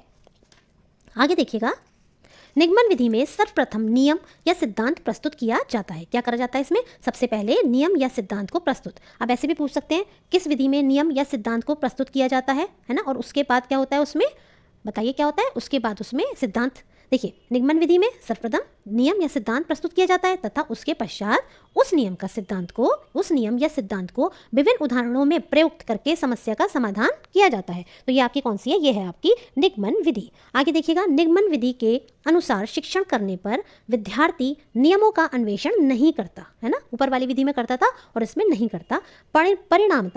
परिणामतः वह शिक्षण अधिगम में क्रियाशील नहीं रह पाता, है ना, नहीं। उसकी रुचि शिक्षण अधिगम में विकसित नहीं हो पाती तथा वह अर्जित ज्ञान को अधिक दिनों तक स्मरण नहीं रख पाता है ना। जो भी उसने ज्ञान प्राप्त कराया उसको बहुत ज़्यादा दिनों तक वो उसका स्मरण या याद नहीं रख पाता है। निगमन विधि औसत तथा औसत से निम्न विद्यार्थियों के लिए काफ़ी उपयोगी सिद्ध होती है। कौन सी? निगमन विधि जो है वो एवरेज या एवरेज से नीचे वाले स्टूडेंट्स के लिए काफ़ी उपयोगी सिद्ध होती है। आगे देखिए, निगमन विधि का उपयोग, ये जो विधि है आपकी निगमन विधि का उपयोग गणित, सामाजिक विषय, विज्ञान, भूगोल, व्याकरण के शिक्षण में किया जा सकता है या किया जाता है। ठीक है, तो ये थी आपकी निगमन विधि। अब हम देखते हैं दोनों का ही मिक्स साइंटिफिक मेथड, मीन्स आगमन निगमन विधि या आपका वैज्ञानिक विधि भी इसे हम बोलते हैं। तो देखिए इसको देखते हैं। इस संयुक्त प्रयास में पहले आगमन विधि के अनुसार विशिष्ट उदाहरणों के द्वारा सामान्य निष्कर्ष निकाला जाता है तथा इसके पश्चात इस निष्कर्ष को विशिष्ट परिस्थितियों में प्रयुक्त किया जाता है। इन दोनों विधियों को सम्मिलित रूप से प्रयोग करने पर शिक्षार्थी या स्टूडेंट अन्वेषक के रूप में पहले सामान्य सिद्धांत का प्रतिपादन करता है तथा फिर वह उसकी सहायता से विशिष्ट निष्कर्षों का उपयोग करना भी सीखता है। मतलब जो स्टूडेंट होगा वो क्या करेगा? पहले वो सामान्य सिद्धांत का प्रतिपादन करता है तथा फिर वह उसकी सहायता से विशिष्ट निष्कर्षों का उपयोग करना भी सीखता है। आगे देखिए, परीक्षा की दृष्टि से महत्वपूर्ण तथ्य, अनेकता में एकता का सिद्धांत, है ना। विशेषता थी किसकी? फ्रोबेल के सिद्धांत की, अनेकता में एकता। फ्रोबेल ने प्रथम किंडरगार्टन की स्थापना की, है ना, कहाँ पर? ब्लैकबर्न में। ठीक है, ये इतना इंपॉर्टेंट नहीं है जितना इंपॉर्टेंट ये है कि फ्रोबेल ने किंडरगार्टन की स्थापना की, है ना। अब ये भी पढ़ लीजिए, कहाँ पर? ब्लैकबर्न में। एक प्रभावी कक्षा शिक्षण के वातावरण का मूल तत्व क्या है? शिक्षक छात्रों की सजीव अंतःक्रिया, है ना, interaction between the students and the teachers. Next है आपका नैतिक मूल्यों का प्रभावी रूप से विकास किया जा सकता है। नैतिक मूल्यों को प्रभावी रूप से विकसित किया जा सकता है यदि अध्यापक स्वयं उनका आचरण करें। डेफिनेटली अगर हम चाहते हैं कि हमारे स्टूडेंट्स टाइम पे आएँ तो सबसे पहले हमें एज अ टीचर खुद टाइम पर स्कूल आना होगा, तभी तो हम बच्चों से कह पाएंगे। ठीक है, एक सफल अध्यापक वह है जो संवेदनशील और अनुशासन प्रिय हो। बिल्कुल सही। नेक्स्ट देखिए सूक्ष्म माइक्रो अध्यापन अधिक प्रभावशाली है कब? अध्यापन अभ्यास की तैयारी के दौरान। ठीक है, ये कब अधिक प्रभावशाली है माइक्रो टीचिंग? अध्यापन अभ्यास की तैयारी के दौरान। ये शब्द को ध्यान रखिएगा। अधिक अंतक्रियात्मक विद्यार्थी उन्मुख केंद्रित हैं किसमें? समूह चर्चा में। ठीक है, अभिवृत्ति संकल्पना कौशल तथा ज्ञान उपज है किसकी? सीखने की प्रक्रिया की। सीखने की प्रक्रिया की उपज क्या है? अभिवृत्ति संकल्पना कौशल और ज्ञान। मूल्य शिक्षण का तात्पर्य क्या है? व्यक्तित्व का बहुआयामी विकास। व्यक्तित्व का विकास केवल पढ़ना लिखना ही नहीं है, चारित्रिक विकास, नैतिक विकास, शारीरिक विकास, मानसिक विकास आदि। ठीक है, तो देखिए मूल्यांकित शिक्षा छात्रों को क्या बनाती है? एक अच्छा नागरिक। क्या बनाती है? एक अच्छा नागरिक, अ गुड सिटीजन। मूल्यांकित शिक्षा या मूल्य शिक्षा। नेक्स्ट तो देखिए प्रदर्शन विधि क्या है? किसी कार्य को करने का कौशल सिखाने में भी प्रदर्शन विधि का प्रयोग किया जाता है। किसी वस्तु या यंत्र की कार्य प्रणाली या किसी सिद्धांत की यथार्थता की पुष्टि करनी होती है, तब प्रायः इस विधि का उपयोग किया जाता है। प्रत्यक्ष ज्ञान का अवलोकन करना, रुचि व उत्सुकता में वृद्धि करना, निरीक्षण करने की योग्यता का विकास करना इस विधि की सर्वाधिक महत्वपूर्ण विशेषताएं हैं। आगे देखिएगा, विद्यार्थी का मात्र दर्शक के रूप में उपस्थित रहना। विद्यार्थी का मात्र दर्शक के रूप में उपस्थित रहना, शिक्षक का अधिक क्रियाशील होना एवं सभी विद्यार्थियों को निरीक्षण के समान अवसर ना मिल पाना इस विधि की कुछ प्रमुख सीमाएं हैं। मतलब सीमाएं क्या हैं आपकी इस विधि की, प्रदर्शन विधि की? कि विद्यार्थी का मार्ग दर्शक के रूप में उपस्थित होना, शिक्षक का अधिक क्रियाशील होना और सभी स्टूडेंट्स को निरीक्षण के समान अवसर नहीं मिल पाना इस विधि की, किसकी? प्रदर्शन विधि की कुछ प्रमुख लिमिटेशंस हैं या सीमाएं हैं। आगे देखते हैं प्रयोगशाला विधि। देखिए प्रयोगशाला विधि क्या है? प्रयोगशाला विधि में विद्यार्थियों को प्रयोगशाला में उपस्थित होकर शिक्षक के दिशा निर्देशन में स्वयं प्रयोग करके सीखने के अवसर प्रदान किए जाते हैं। प्रयोगशाला विधि विज्ञान व गृह विज्ञान जैसे विषयों की अत्यंत प्रभावशाली विधि है। इस विधि में विद्यार्थी स्वयं प्रयोग करता है, निरीक्षण करता है तथा निष्कर्ष प्रदान करता है। विद्यार्थियों में यंत्रों व उपकरणों के प्रयोग संबंधी कौशलों का विकास करना, विद्यार्थियों की क्रियाशीलता को बनाए रखना, छात्रों में व्यक्तिगत गुणों का विकास करना, अनुभव जनित स्थायी ज्ञान प्रदान करना एवं अधिगम के अंतरण को बढ़ावा देना इस विधि की महत्वपूर्ण विशेषताएं हैं। आगे देखिए, प्रयोगशाला विधि का अत्यधिक खर्चीला होना। जो आपकी प्रयोगशाला विधि है, प्रोजेक्ट जो आपका मेथड है, ये आपका अत्यधिक क्या है? खर्चीला होता है। ठीक है, कुछ ही प्रयोगों में सीमित उपयोग कर पाना, विद्यार्थियों द्वारा प्रयोग करते समय जोखिम की संभावना होना और एवं अधिक विद्यार्थी होने पर इसका अव्यावहारिक होना इस विधि की कुछ प्रमुख सीमाएं हैं। वस्तुतः विज्ञान, गृह विज्ञान, भूगोल जैसे विषयों के शिक्षण में इसका प्रयोग करना बाध्यकारी होता है। किस में? विज्ञान, गृह विज्ञान या भूगोल जैसे विषयों में इसका प्रयोग करना बाध्यकारी होता है। आगे देखिएगा, विचार विमर्श विधि। देखिए विचार विमर्श विधि, नाम से ही पता चल रहा है, विचार विमर्श विधि को शिक्षण की एक अत्यंत महत्वपूर्ण विधि माना जाता है। ली था के अनुसार वार्तालाप शैक्षिक समूह क्रिया है। इसमें छात्र सहयोग पूर्वक एक दूसरे से किसी समस्या पर विचार करते हैं, है ना? सहयोग पूर्वक स्टूडेंट्स एक दूसरे से किसी समस्या पर विचार करते हैं। इसके अंतर्गत विचार गोष्ठी विधि, कार्य गोष्ठी विधि, पैनल चर्चा विधि तथा परिचर्चा विधि जैसी विधियों का जैसी विधियों या उपविधियों को रखा जाता है। कौन कौन सी? विचार गोष्ठी विधि, कार्य गोष्ठी विधि, पैनल चर्चा विधि या परिचर्चा विधि जैसी विधियों या उपविधियों को रखा जाता है। यह विधि विद्यार्थियों की व्यक्तिगत भिन्नताओं को ध्यान में रखते हुए शिक्षण की तुलना में अधिगम को अधिक महत्व देती है, जिससे अधिगम अधिक प्रभावोत्पादक हो जाता है। समूह में उत्साह व स्फूर्ति आती है। छात्रगण अधिगम हेतु स्वतः उत्प्रेरित होते हैं एवं अनुशासनहीनता की समस्या का स्वाभाविक रूप से उन्मूलन हो जाता है। किसमें? ये किसकी बात कर रहे हैं? विचार विमर्श विधि में।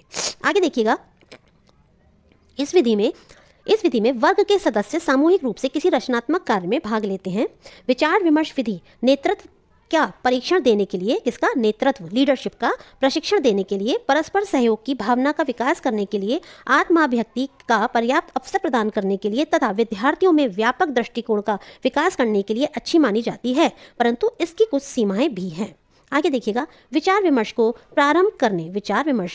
प्रारंभ करने, प्रोत्साहित करने तथा सही दिशा देने के लिए कुशल शिक्षकों की आवश्यकता होती है। इसके अलावा इस विधि में भौतिक संसाधनों, विशेषकर विचार विमर्श हेतु उपयुक्त कक्षों, पुस्तकालय में अच्छी पुस्तकों की विशेष जरूरत होती है, परंतु प्रायः विद्यालयों में इन संसाधनों का क्या होता है, आप देखते हैं, अभाव रहता है। ठीक है, अगला देखिए प्रायोजना विधि। ठीक है, प्रायोजना विधि, प्रोजेक्ट मेथड। तो देखिए इस विधि के प्रतिपादक कौन थे? किलपैट्रिक इस विधि के प्रतिपादक थे। उनके अनुसार प्रायोजना वह क्रिया है जिसमें पूर्ण संलग्नता के साथ सामाजिक वातावरण में लक्ष्य प्राप्त किया जाता है। कैसे? सामाजिक वातावरण में पूर्ण संलग्नता के साथ क्या प्राप्त किया जाता है? अपना लक्ष्य प्राप्त किया जाता है। आगे देखिएगा, प्रयोजना समस्या परक एक उद्देश्य परक क्रिया है जो स्वाभाविक परिस्थितियों में संपन्न होती है। शिक्षा के क्षेत्र में प्रयोजना किसी क्रियाकलाप को योजनाबद्ध ढंग से इस प्रकार से संपादित करना है कि विद्यार्थी गण उस क्रियाकलाप को व उससे संबंधित बातों को सीख लें। ज्ञान की समग्रता को स्पष्ट करने, छात्रों में व्यक्तिगत गुणों का विकास करने, अनुशासनहीनता को समाप्त करने, अधिगम शिक्षण को प्रोत्साहित करने,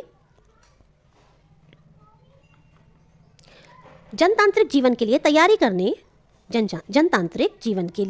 करने की दृष्टि से हम प्रोजेक्ट मेथड या प्रयोजना विधि जो है इसका उपयोग करते हैं और ये उसके लिए अत्यंत ही उपयोगी होती है।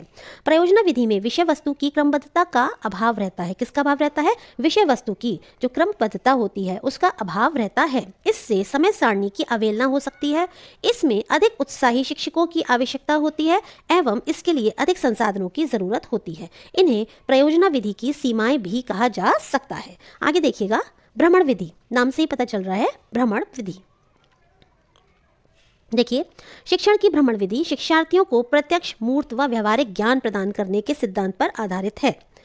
प्रत्यक्ष अनुभवों द्वारा अर्जित ज्ञान न केवल स्थायी होता है वरन कल्पना के विकास में महत्वपूर्ण योगदान प्रदान करता है ना, बल्कि ये क्या कल्पना के विकास में महत्वपूर्ण योगदान प्रदान करता है। भ्रमण से तात्पर्य शैक्षणिक प्रवृत्ति के उस आयोजन से होता है जिसमें विद्यार्थी अपनी विद्यालयी परिस्थितियों से बाहर जाकर प्राकृतिक अथवा सांस्कृतिक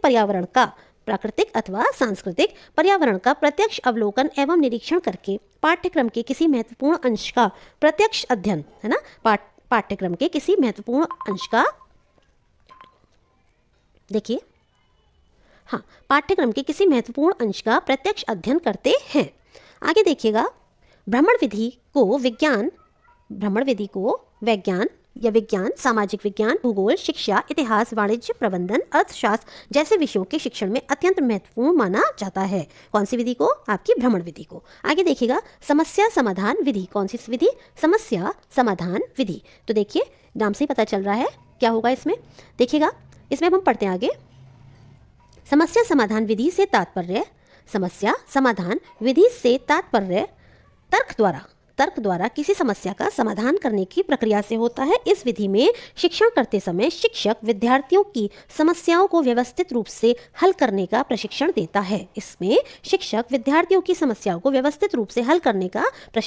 है। कौन? शिक्षक। समस्याओं पर केंद्रित होना, क्रियात्मक पक्ष की अवहेलना करके विचार पक्ष पर जोर देना, अत्यधिक समय व श्रम साध्य होना इस विधि की क्या है? प्रमुख सीमाएं हैं। ठीक है, नेक्स्ट देखिएगा, विवरण विधि। ठीक है, विवरण विधि सामाजिक विज्ञान के शिक्षण की एक आवश्यक युक्ति या विधि है। विवरण को कथन, शिक्षक स्वकथन भी कहा जाता है ना, इसको कथन या शिक्षक स्वकथन भी कहा जाता है।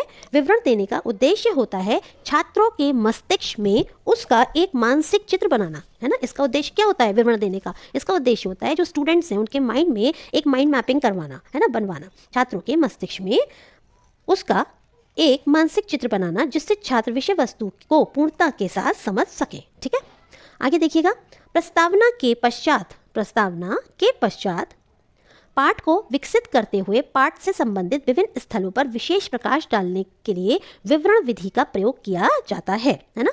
समझाते हैं ना, कोई पॉइंट होता है, जैसे एसएसटी पढ़ा रहे हैं, इतिहास पढ़ा रहे हैं, भूगोल पढ़ा रहे हैं, तो उन सबको पढ़ाते समय हमें उस टॉपिक को उसको डिटेल में समझाना पड़ता है बच्चों को, जिससे कि बच्चों को समझ में आ सके। ठीक है, कभी कभी पाठ की प्रस्तावना और अंत को रोचक बनाने के लिए भी अन्य विधियों के साथ इसका प्रयोग किया जाता है। बिल्कुल सही बात है। आगे देखिएगा,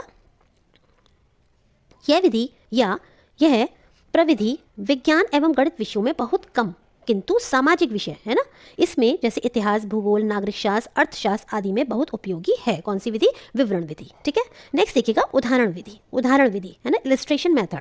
इसमें उदाहरणों का प्रयोग छात्रों की विचार शक्ति तथा कल्पना को जागृत करके मानसिक विकास में वृद्धि हेतु किया जाता है। उदाहरण वास्तव में वह सामग्री है जो पाठ्य वस्तु को रोचक, बोधगम्य तथा स्पष्ट करने में सहायक होती है। ठीक है, आगे देखिएगा शिक्षक खोज कर वांछित एवं उपयोगी उदाहरण तथा दृष्टांत छात्रों के सामने प्रस्तुत करते हैं तथा विषय सामग्री को सरल बनाने का प्रयास करते हैं। उदाहरणों के प्रयास से अमूर्त, कठिन तथा जटिल विषयों को मूर्त, सुगम तथा आसान बनाया जा सकता है, जिससे छात्रों के मस्तिष्क पर ज्ञान की अभीष्ट छाप पड़ जाती है ना। अगर हम किसी चीज़ को समझाते हैं और एग्जाम्पल्स का यूज़ करते हैं तो डेफिनेटली थोड़ा वो ईजी हो जाता है और बच्चों के लिए वो सरल हो जाता है, सुगम हो जाता है और वो मूर्त हो जाता है। अच्छे और उत्तम कोटि के उदाहरण ध्रुव कथन को सजीव, सरल और ग्राह्य बनाकर विषय की क्लिष्टता को कम करने का प्रयास करते हैं। आगे देखिए, शिक्षण में सटीक उदाहरण तथा दृष्टांत देना एक कला है ना। शिक्षण में सटीक उदाहरण देना, जो आप उदाहरण दे रहे हो वो सटीक हो, या दृष्टांत देना एक कला है जिसमें शिक्षक का पारंगत होना आवश्यक है। उदाहरणों एवं दृष्टांतों का प्रयोग विषय सामग्री को अधिक स्पष्ट करता है, छात्रों को नया ज्ञान प्रदान करने में सहायक होता है। इस प्रविधि के प्रयोग से छात्रों की जिज्ञासा का समाधान होता है, विषय के सार तक सरलता से पहुंच जाते हैं और ज्ञान के प्रति क्या होती है, रुचि में वृद्धि हो जाती है। शिक्षक जब इस विधि के प्रयोग से विभिन्न प्रकार के सटीक उदाहरण एवं सामग्री को उदाहरणों एवं दृष्टांतों के माध्यम से सरलता से समझ जाते हैं। ठीक है, शिक्षक जब इस विधि के प्रयोग से विभिन्न प्रकार के सटीक उदाहरण व सामग्री को उदाहरणों एवं दृष्टांतों के माध्यम से समझाता है तो क्या होता है, स्टूडेंट्स सरलता से समझ जाते हैं और वे स्वयं भी नए नए उदाहरण तथा दृष्टांत देने की कला में दक्ष हो जाते हैं। कौन? स्टूडेंट्स, है ना। चलिए आगे बढ़ते हैं। उदाहरण सामान्यतः दो प्रकार के होते हैं, है ना।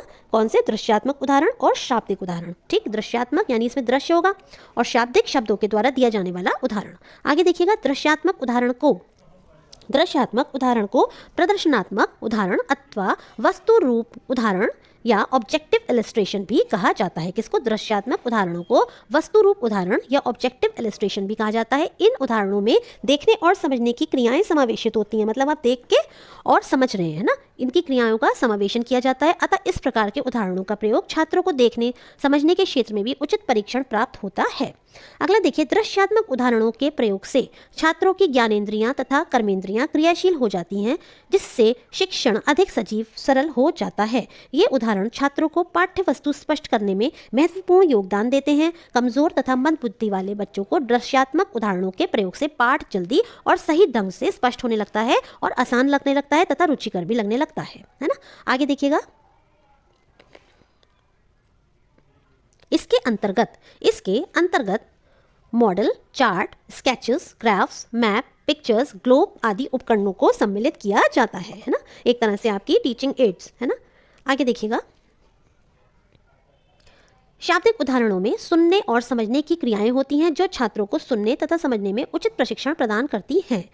शाब्दिक उदाहरणों के अंतर्गत मौखिक उदाहरण, दृष्टांत, कहानियाँ, लोकोक्ति, नीति श्लोक, उपमाएं, रूपक, उत्प्रेक्षाओं आदि को समावेशित किया जाता है।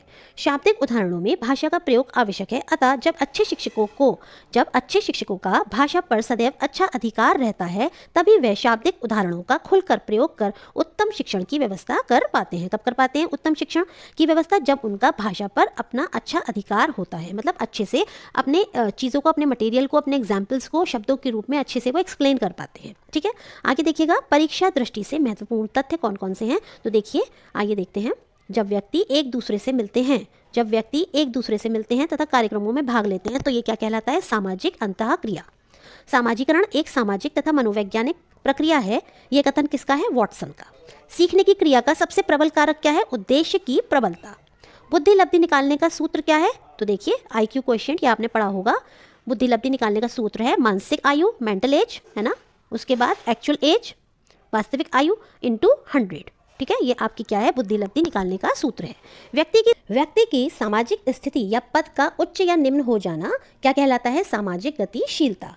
प्रगतिशील विद्यालयों में पिछड़े बालकों को कार्यक्रम प्रस्तुत किए जाते हैं, है ना, तो ये क्या कहलाते हैं, उपचारिक शिक्षण विधि से। कौन सी विधि से, उपचारिक शिक्षण विधि से। आगे देखिएगा, व्याख्या विधि। कौन सी, व्याख्या विधि।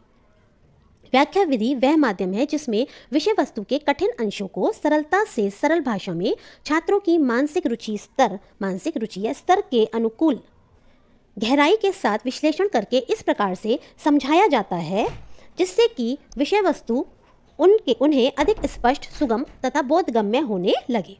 आगे देखिएगा, विषय वस्तु जितनी जटिल एवं दुस्साह होगी, देखिए, विषय वस्तु जितनी जटिल एवं दुरूह होगी उतनी ही प्रभावशाली व्याख्या करने की जरूरत होगी।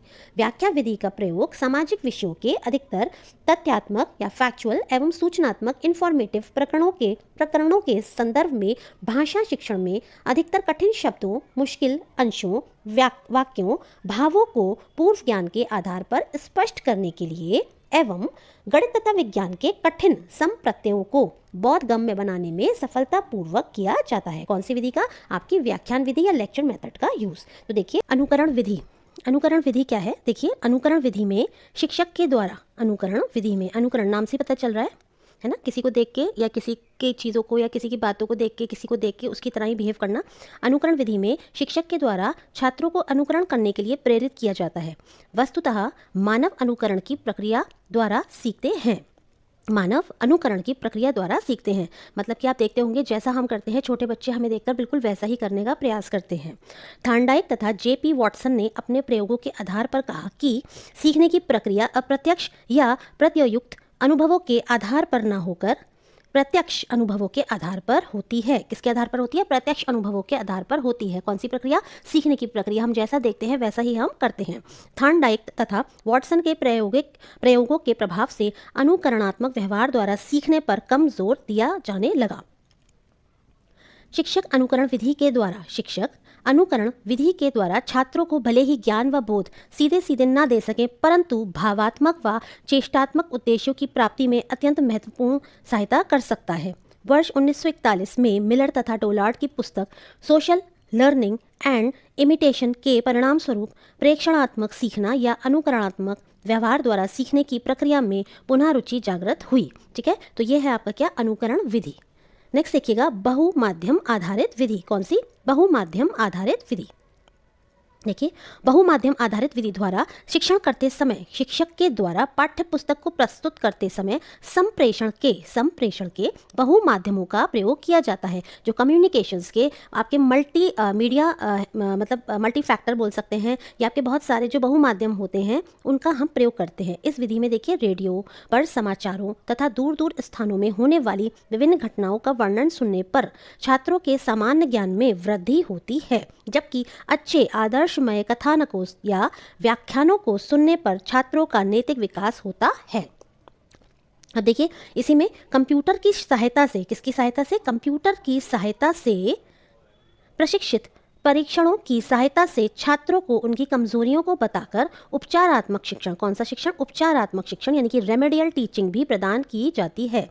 वस्तुतः अब बहुमाध्यम प्रस्तुति यानी मल्टीमीडिया प्रेजेंटेशन के द्वारा पाठ्य वस्तु को प्रस्तुत करना एक आम बात हो गई है ना। किसके द्वारा, मल्टीमीडिया प्रेजेंटेशन के द्वारा पाठ्य वस्तु को प्रस्तुत करना एक आम बात हो गई है ना। आप देखते भी होंगे कि स्कूल्स में अलग अलग तरीके की चीज़ों को यूज़ किया जाता है। स्मार्ट बोर्ड भी यूज़ किया जाता है, ब्लैक बोर्ड भी यूज़ किया जाता है, या आपका कंप्यूटर्स भी यूज़ किए जाते हैं, लेक्चर्स भी दिए जाते हैं, बुक्स का भी यूज़ किया जाता है, और इस तरीके से जो है अध्ययन या पठन पाठन का कार्य पूर्ण किया जाता है। अगला देखिएगा, अभिक्रमित अध्ययन विधि। कौन सी, अभिक्रमित अध्ययन विधि।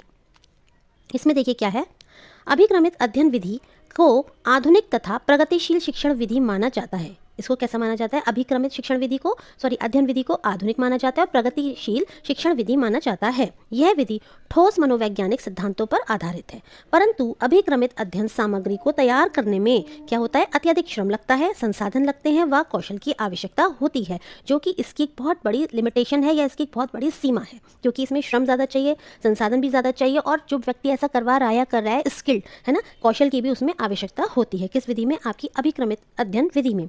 इस विधि को 3 प्रकारों में विभाजित किया जा सकता है। कितने टाइप्स में? 3 प्रकारों में, जो कि निम्नवत हैं। पहला है आपका रेखीय अभिक्रमित अनुदेशन, है ना, रेखीय अभिक्रमित अनुदेशन। ये देखिए आप, इसमें सही उत्तर देने पर छात्रों को पुनर्बलन मिलता है, जबकि गलत उत्तर देने पर उसी अनुदेशन पद को दोहराने का दंड दिया जाता है या दंड सहना पड़ता है। यह स्किनर के क्रिया प्रसूत अनुबंधन सिद्धांत पर आधारित है ना। स्किनर ने जो अपना सिद्धांत दिया था, कौन सा? क्रिया प्रसूत अनुबंधन सिद्धांत, उसी पर आपका रेखीय अभिक्रमित अनुदेशन जो है वो आपका आधारित है। अभिक्रमित अनुदेशन का दूसरा प्रकार कौन सा है? शाखीय अभिक्रमित अनुदेशन। कौन सा है? शाखीय अभिक्रमित अनुदेशन, जिसे वर्ष 1944 में नॉर्मन ए क्राउडर नामक मनोवैज्ञानिक ने प्रस्तुत किया। इसमें समस्त अनुक्रियाएं छात्र द्वारा नियंत्रित होती हैं। कौन नियंत्रित करता है? इसमें सभी अनुक्रियाओं को छात्र, स्टूडेंट्स करते हैं। इसीलिए इसे आंतरिक प्रोग्रामिंग भी कहा जाता है ना। क्या कहा जाता है? इंटरनल प्रोग्रामिंग या आंतरिक प्रोग्रामिंग भी कहा जाता है। किसको? शाखीय अभिक्रमित अनुदेशन को। आगे देखिए, मैथेटिक्स अभिक्रम विकसित करने का श्रेय थॉमस एफ गिलबर्ट को जाता है। मैथेटिक्स यूनानी शब्द मैथीन शब्द से बना है, जिसका अर्थ है सीखना। यह समूह के जटिल व्यवहार के विश्लेषण एवं पुनर्निर्माण हेतु सुव्यवस्थित एक प्रयोग होता है। आगे देखिए, टोली शिक्षण विधि को शिक्षण की एक आधुनिक विधि कहा जाता है। कैसी विधि है ये? आधुनिक विधि है। इस विधि के अनुसार दो या दो से अधिक शिक्षकों की टोली मिलकर किसी कक्षा को पढ़ाने की योजना बनाते हैं, उसे क्रियान्वित करते हैं तथा उसका मूल्यांकन करते हैं। जैसे कि अब आजकल वर्तमान में देखते हैं कि मान लीजिए इंग्लिश एक टीचर पढ़ा रहा है, हिंदी दूसरा टीचर पढ़ा रहा है, सोशल तीसरा टीचर पढ़ा रहा है, साइंस कोई और पढ़ा रहा है। तो इस तरीके से यही आपका एक तरीके से टोली शिक्षण जो है उसका उदाहरण है। आगे देखिए, टोली शिक्षण विधि का सर्वप्रथम प्रयोग 1955 में यानी 1955 में अमेरिका के हार्वर्ड विश्वविद्यालय में किया गया। कहाँ किया गया? अमेरिका के हार्वर्ड विश्वविद्यालय में किया गया। आगे देखिए, टोली शिक्षण विधि सहक्रियात्मक तथा परस्पर सहयोगात्मक, ठीक है, सहक्रियात्मक एवं परस्पर सहयोगात्मक प्रकार की है, जिससे सभी शिक्षकों को अपनी रुचि व योग्यता के अनुसार शिक्षण का अवसर मिलता है तथा उनका समव्यावसायिक विकास होता है। कैसा विकास होता है? समव्यावसायिक विकास होता है एवं कक्षा नियंत्रण बनाने में सहायता मिलती है। क्योंकि जब ट्रेन टीचर्स होंगे अपने अपने सब्जेक्ट में, तो वो ज़्यादा अच्छे से बच्चों में अधिगम करा पाएंगे या लर्निंग करा पाएंगे, और उनका उतना ही अच्छा अपने विषय पे कमांड होगा, जिसके फलस्वरूप क्या होगा? उतना ही अच्छा उनका अपनी कक्षा पर नियंत्रण भी होगा। ठीक है, आगे देखिए, टोली शिक्षण विधि का प्रयोग विचार विमर्श विधि के साथ संयुक्त करने पर अधिक सकारात्मक परिणाम प्राप्त होता है। मतलब टोली शिक्षण विधि में यदि आप विचार विमर्श विधि, है ना, इसको भी संयुक्त रूप से यूज करते हैं, तो इसके जो परिणाम होंगे वो ज़्यादा अच्छे मिलेंगे, ज़्यादा पॉजिटिव आपको जो है इसके रिजल्ट्स मिलेंगे। नेक्स्ट देखिए, निरीक्षित अध्ययन विधि। कौन सी? निरीक्षित अध्ययन विधि। निरीक्षित अध्ययन विधि में विद्यार्थियों व शिक्षकों को निरीक्षण व निर्देशन में अपने अपने अध्ययन मनन में रत रहना होता है। दोबारा पढ़ लीजिए, निरीक्षित अध्ययन विधि में विद्यार्थियों व शिक्षकों को निरीक्षण व निर्देशन में अपने अपने अध्ययन मनन में रत रहना होता है। निरीक्षित अध्ययन विधि को मॉरिसन ने प्रस्तुत किया। किसने प्रस्तुत किया? मॉरिसन ने प्रस्तुत किया। यह एक ऐसी विधि है जिसके अंतर्गत विद्यार्थी स्वयं अध्ययन करते हैं। क्या करते हैं? स्टूडेंट्स सेल्फ स्टडी करते हैं, स्वयं अध्ययन करते हैं। आगे देखिए, निरीक्षित अध्ययन विधि प्रत्येक विद्यार्थी को अपनी योग्यता व स्वगति के अनुसार आगे बढ़ने का अवसर प्रदान करती है। मीन्स जितनी स्टूडेंट्स में योग्यता है या जितनी उसके अंदर प्रोग्रेस करने की या जितनी उसकी गति है ना, जिस हिसाब से वो लर्न कर सकता है, अधिगम कर सकता है, उसके हिसाब से उसे आगे बढ़ने के अवसर ये विधि प्रदान करती है। वस्तुतः यह विधि व्यक्तिगत भिन्नताओं, ज्ञानार्जन में स्वावलंबन तथा विद्यार्थियों की संक्रियता जैसे 3 महत्वपूर्ण संप्रत्यों पर आधारित है। कौन कौन से संप्रत्यों पर यह आधारित है? तो देखिए, व्यक्तिगत भिन्नताओं पर, है ना, दूसरा है ज्ञानार्जन में स्वावलंबन, तीसरा है विद्यार्थियों की संक्रियता। इन तीनों पर ही आपकी जो है ये विधि आपकी आधारित है। ठीक है, आगे देखिए, इस विधि में छात्र एवं अध्यापक दोनों ही सक्रिय भूमिका निभाते हैं। शिक्षक छात्रों को किसी पूर्व निश्चित कार्य का आदेश देते हैं। जो टीचर्स होते हैं वो स्टूडेंट्स को किसी पूर्व निश्चित कार्य का आदेश देते हैं।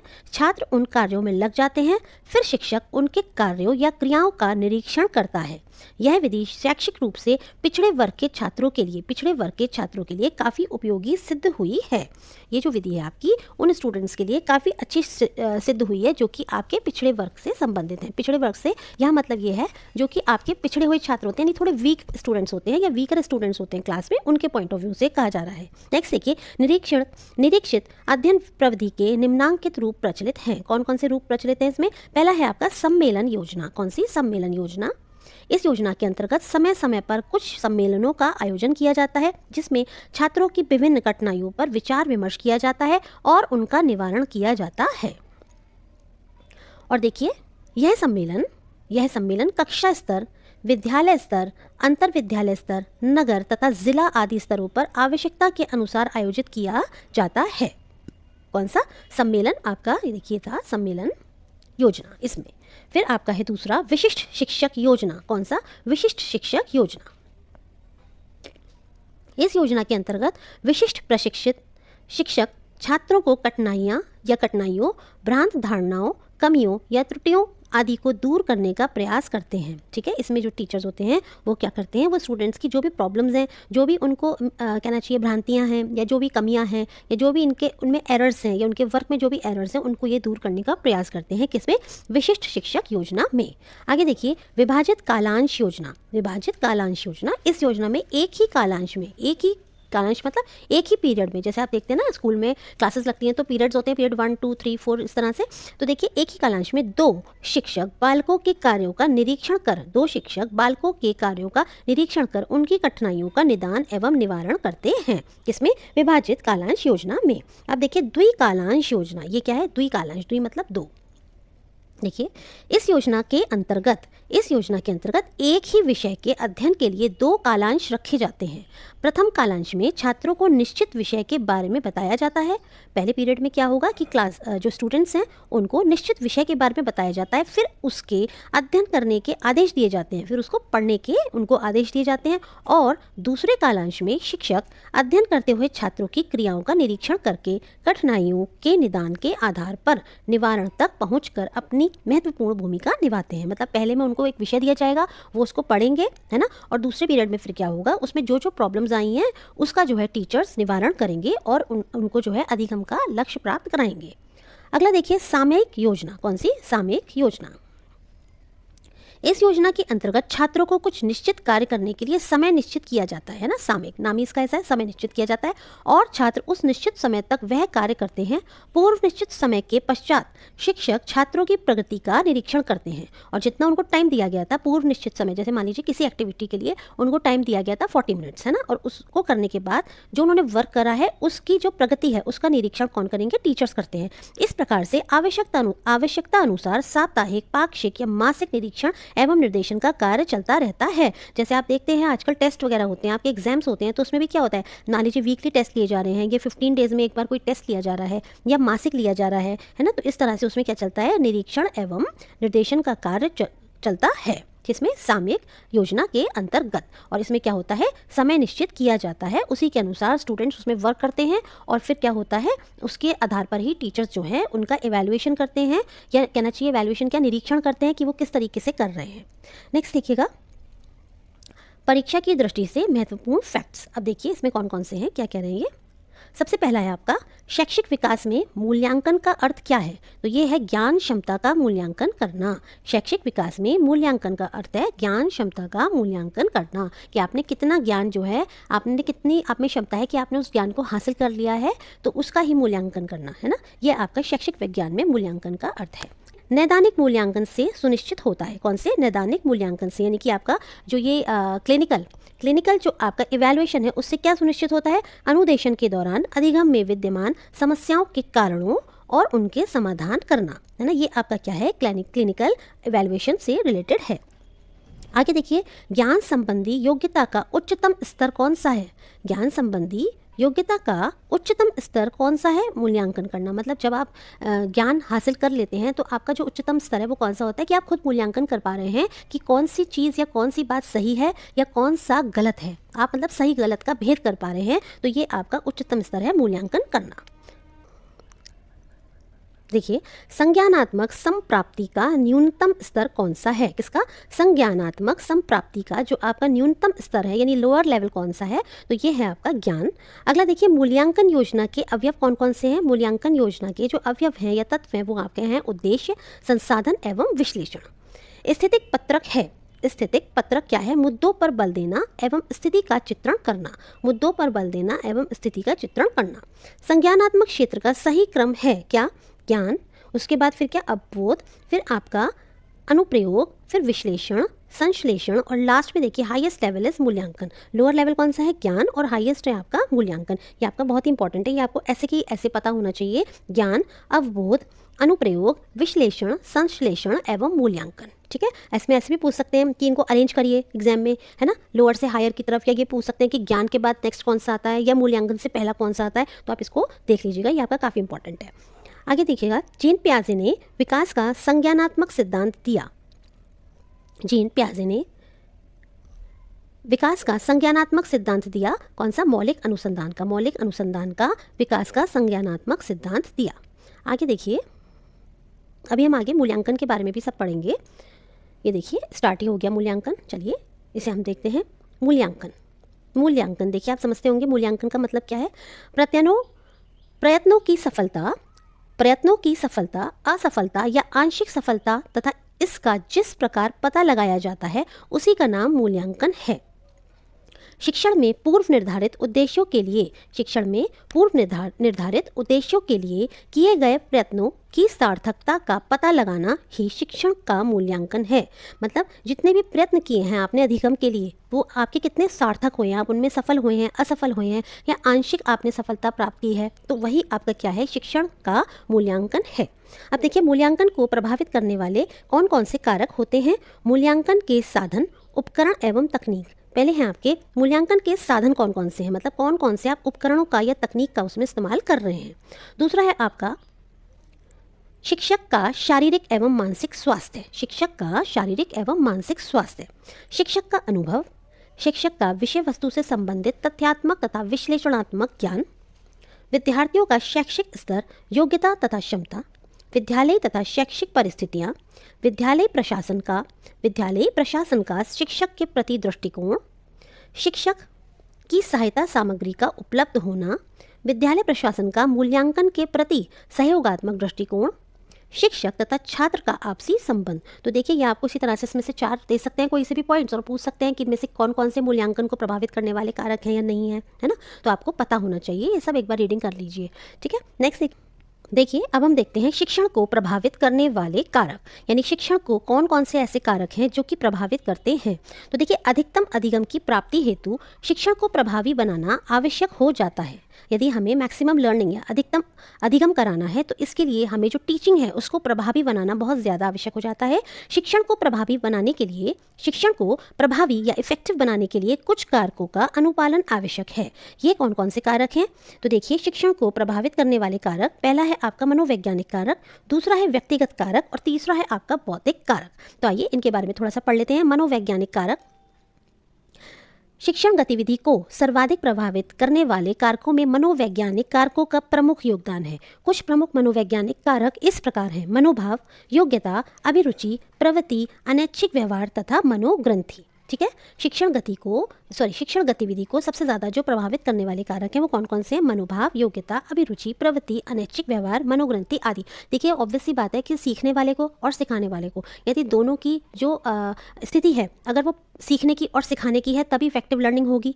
और जो सिखाने वाला है, यदि उसकी योग्यता, जो वह विषय वस्तु सिखा रहा है उसके लायक है या उसके योग्य है, और जो सीखने वाला है वो भी उस ज्ञान को जो उसे दिया जा रहा है उसके योग्य है, तभी तो इफेक्टिव लर्निंग होगी। मान लीजिए अब हम किसी छोटे बच्चे को, बड़े लेवल की फर्स्ट क्लास के बच्चे को 7th क्लास की हिस्ट्री की बुक पढ़ाने लगे, तो क्या हम ये उम्मीद कर सकते हैं कि वो बच्चा इस चीज़ को लर्न कर पाएगा या उस चीज़ को समझ पाएगा? नहीं कर पाएगा। तो इसी तरह से दोनों की योग्यता के अनुसार ही आपका अधिगम होना चाहिए। इसी प्रकार से देखिए, आपकी रुचि है, यदि स्टूडेंट्स को जो विषय पढ़ाया जा रहा है उसमें रुचि है या पढ़ाने वाले को उसमें रुचि है, तभी जो है इफेक्टिव लर्निंग होगी।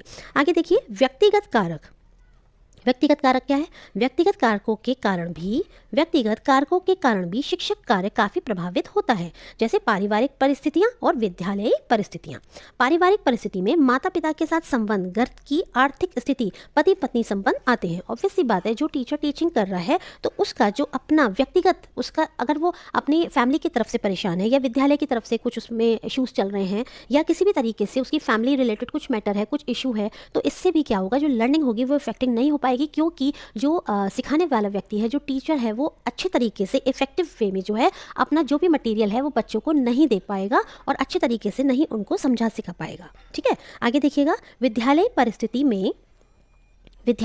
परिस्थिति में शिक्षक के शिक्षार्थियों के साथ संबंध, शिक्षक के सह शिक्षकों के साथ संबंध, शिक्षक के प्रबंधक के साथ संबंध आदि आते हैं, है ना। जैसे स्कूल में हम देखते हैं ना, कुछ जगह काफ़ी पॉलिटिक्स चलती है, ऐसा देखा गया है कि टीचर्स की आपस में, टीचर्स से एक दूसरे से काफ़ी जो रिलेशनशिप होते हैं वो अच्छे नहीं होते हैं, तो इसका जो इम्पैक्ट पड़ता है वो उनकी टीचिंग पे पड़ता है। और डेफिनेटली सी बात है, जब टीचिंग इम्पैक्ट करेगी तो जो लर्नर्स हैं उनकी लर्निंग भी इससे इम्पैक्ट उस पर पड़ेगा। ठीक है ना। आगे देखिएगा, शिक्षक के जो प्रबंधक, कोई स्कूल ऐसे होते हैं जहाँ पर मैनेजमेंट होते हैं, तो वहाँ पर अगर टीचर और मैनेजमेंट के साथ अच्छे रिलेशनशिप नहीं है तो भी इसका जो इफेक्ट है वो उनकी टीचिंग पर आएगा। आगे देखिए, बौद्धिक कारक यानी इंटेलेक्चुअल फैक्टर्स, बुद्धि का शिक्षण पर व्यापक प्रभाव होता है। बौद्धिक स्तर का शिक्षण पर प्रत्यक्ष एवं गहरा प्रभाव पड़ता है।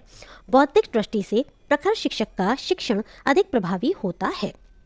बौद्धिक दृष्टि से प्रखर शिक्षक जो होता है उसका शिक्षण अधिक प्रभावी होता है। देखिए, बुद्धि का शिक्षण पर व्यापक प्रभाव पड़ता है, ये हम सभी जानते हैं, ना ही केवल शिक्षण पर बल्कि अधिगम पर भी बहुत ज़्यादा प्रभाव पड़ता है ना। यदि आपका बौद्धिक स्तर ऊंचा है ना, और आपका शिक्षण पर प्रत्यक्ष और यदि मान लीजिए आपका जो इंटेलेक्चुअल लेवल है वो काफ़ी अच्छा है, तो आप अच्छे से ही, जो टीचर होगा बहुत अच्छे तरीके से अपना जो मटेरियल है उसको प्रेजेंट कर पाएगा स्टूडेंट्स के सामने, डिफरेंट टाइप के इलस्ट्रेशंस के द्वारा या डिफरेंट टाइप्स के जो आपके लर्निंग मटेरियल्स होते हैं उनकी हेल्प लेके या आप उदाहरण दे करके। तो इस तरीके से क्या है, इसी तरह से जो लर्नर्स हैं उनके ऊपर भी ये बात लागू होती है। यदि देखा जाए कि अगर जो लर्नर है उसकी बुद्धि लब्धि ज़्यादा है तो वो जो है अधिगम को बहुत अच्छे तरीके से कर पाएगा। देखिए, एक ही क्लास में आप देखिए एक ही टीचर पढ़ाता है, लेकिन जो लर्नर्स होते हैं, बच्चे होते हैं, मान लीजिए 40 बच्चे हैं, है ना, तो एक बच्चा ऐसा है जो 98% ला रहा है और एक बच्चा ऐसा होता है जो बहुत किनारे से पास हो रहा है, 40% ला रहा है। तो पढ़ाने वाला टीचर तो एक है, तो कहीं ना कहीं ये डिपेंड करता है लर्नर्स के ऊपर भी। लेकिन यहाँ हम बात कर रहे हैं किसकी, जो आपका टीचर है उसकी इंटेलेक्चुअल फैक्टर्स के बारे में।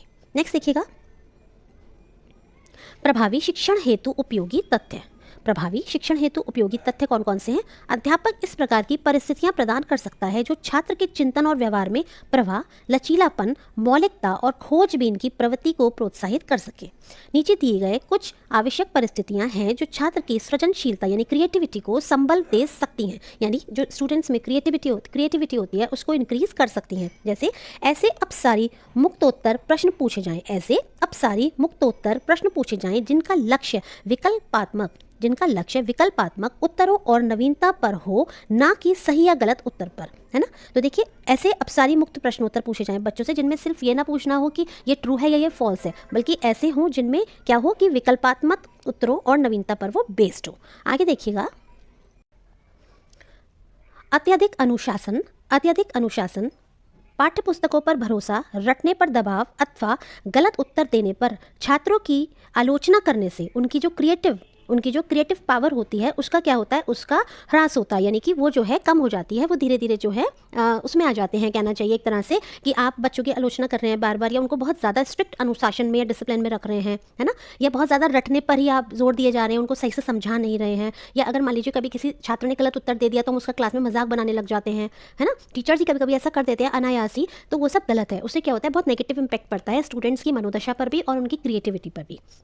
आगे देखिए, छात्रों के प्रयोग करने, नए विचार लाने या अन्वेषण करने या प्राकल्पना अथवा किसी विकट समस्या से या के संभावित समाधानों की कल्पना करने में बच्चों को प्रोत्साहित करना चाहिए, है ना। देखिए, छात्र जो होते हैं यदि कोई प्रयोग करके ला रहे हैं, कुछ अच्छा बना के ला रहे हैं, कुछ अपने इनोवेटिव आइडियाज़ दे रहे हैं, या कुछ भी वो ऐसा करके ला रहे हैं जो नया है, या वो कुछ बता रहे हैं, तो उसमें क्या है, बच्चों को प्रोत्साहित करना चाहिए। जाँच करने की भावना का विकास, अनिश्चितता को सहना, अनुमान करने में सहायता देना आदि से चिंतन को एक निश्चित गति मिलती है। ठीक है। देखिए अगर कुछ बच्चे कुछ कर रहे हैं तो उनमें जो है उनको मतलब सहयोग करना, आपको उनको पुल डाउन नहीं करना है, बल्कि आपको उनको पुश करना है, उनको पुल करना है, ऊपर अप करना है, कि जिससे कि वो आगे जो है अच्छे से अपना लर्निंग कर सकें, अच्छे से अधिगम कर सकें। ठीक है। अब देखिए सहयोगात्मक वातावरण का निर्माण करना तथा छात्रों के सृजनात्मक प्रयासों की हमें क्या करना चाहिए, सराहना करनी चाहिए। मीन्स उनको जो है मोटिवेट करना चाहिए। यदि वो कुछ काम कर रहे हैं अच्छा, तो उनको जो है हमको उनकी प्रशंसा करनी चाहिए। और सहयोगात्मक वातावरण का हमें निर्माण करना चाहिए। मीन्स कोऑपरेटिव जो एनवायरनमेंट है वो होना चाहिए कक्षा में। अंतर विषयी प्रकृति वाली क्रियाओं का सुझाव देना या करने का अवसर देना। कल्पना शक्ति को उद्दीप्त करने वाली शिक्षण सामग्रियों का उपयोग करना तथा समय से पूर्व मूल्यांकन करने से रोकना। ठीक है। तो देखिए इस तरीके से यहाँ पर हमारा जो है आपका यूनिट सेकंड, आपकी जो यूनिट सेकंड है उसका आपके जो यूनिट सेकंड में 4 पॉइंट दिए हुए हैं, 1, 2, 3, 4 एंड 5। तो यहाँ पर मैंने आपका फर्स्ट पॉइंट जो है सेकंड यूनिट का पूरा कंप्लीट करा दिया है। अब हम इसके सेकंड पॉइंट की तरफ मूव करेंगे अपनी नेक्स्ट वीडियो में, जो कि आप देख सकते हैं शोध तात्पर्य एवं प्रणाली, है ना। तो देखिए अगर आपको मेरी वीडियोस पसंद आ रही हो तो आप मेरी वीडियोस को लाइक कीजिएगा, चैनल को सब्सक्राइब कीजिएगा और अपने सुझावों को कमेंट्स के माध्यम से बताइएगा। धन्यवाद।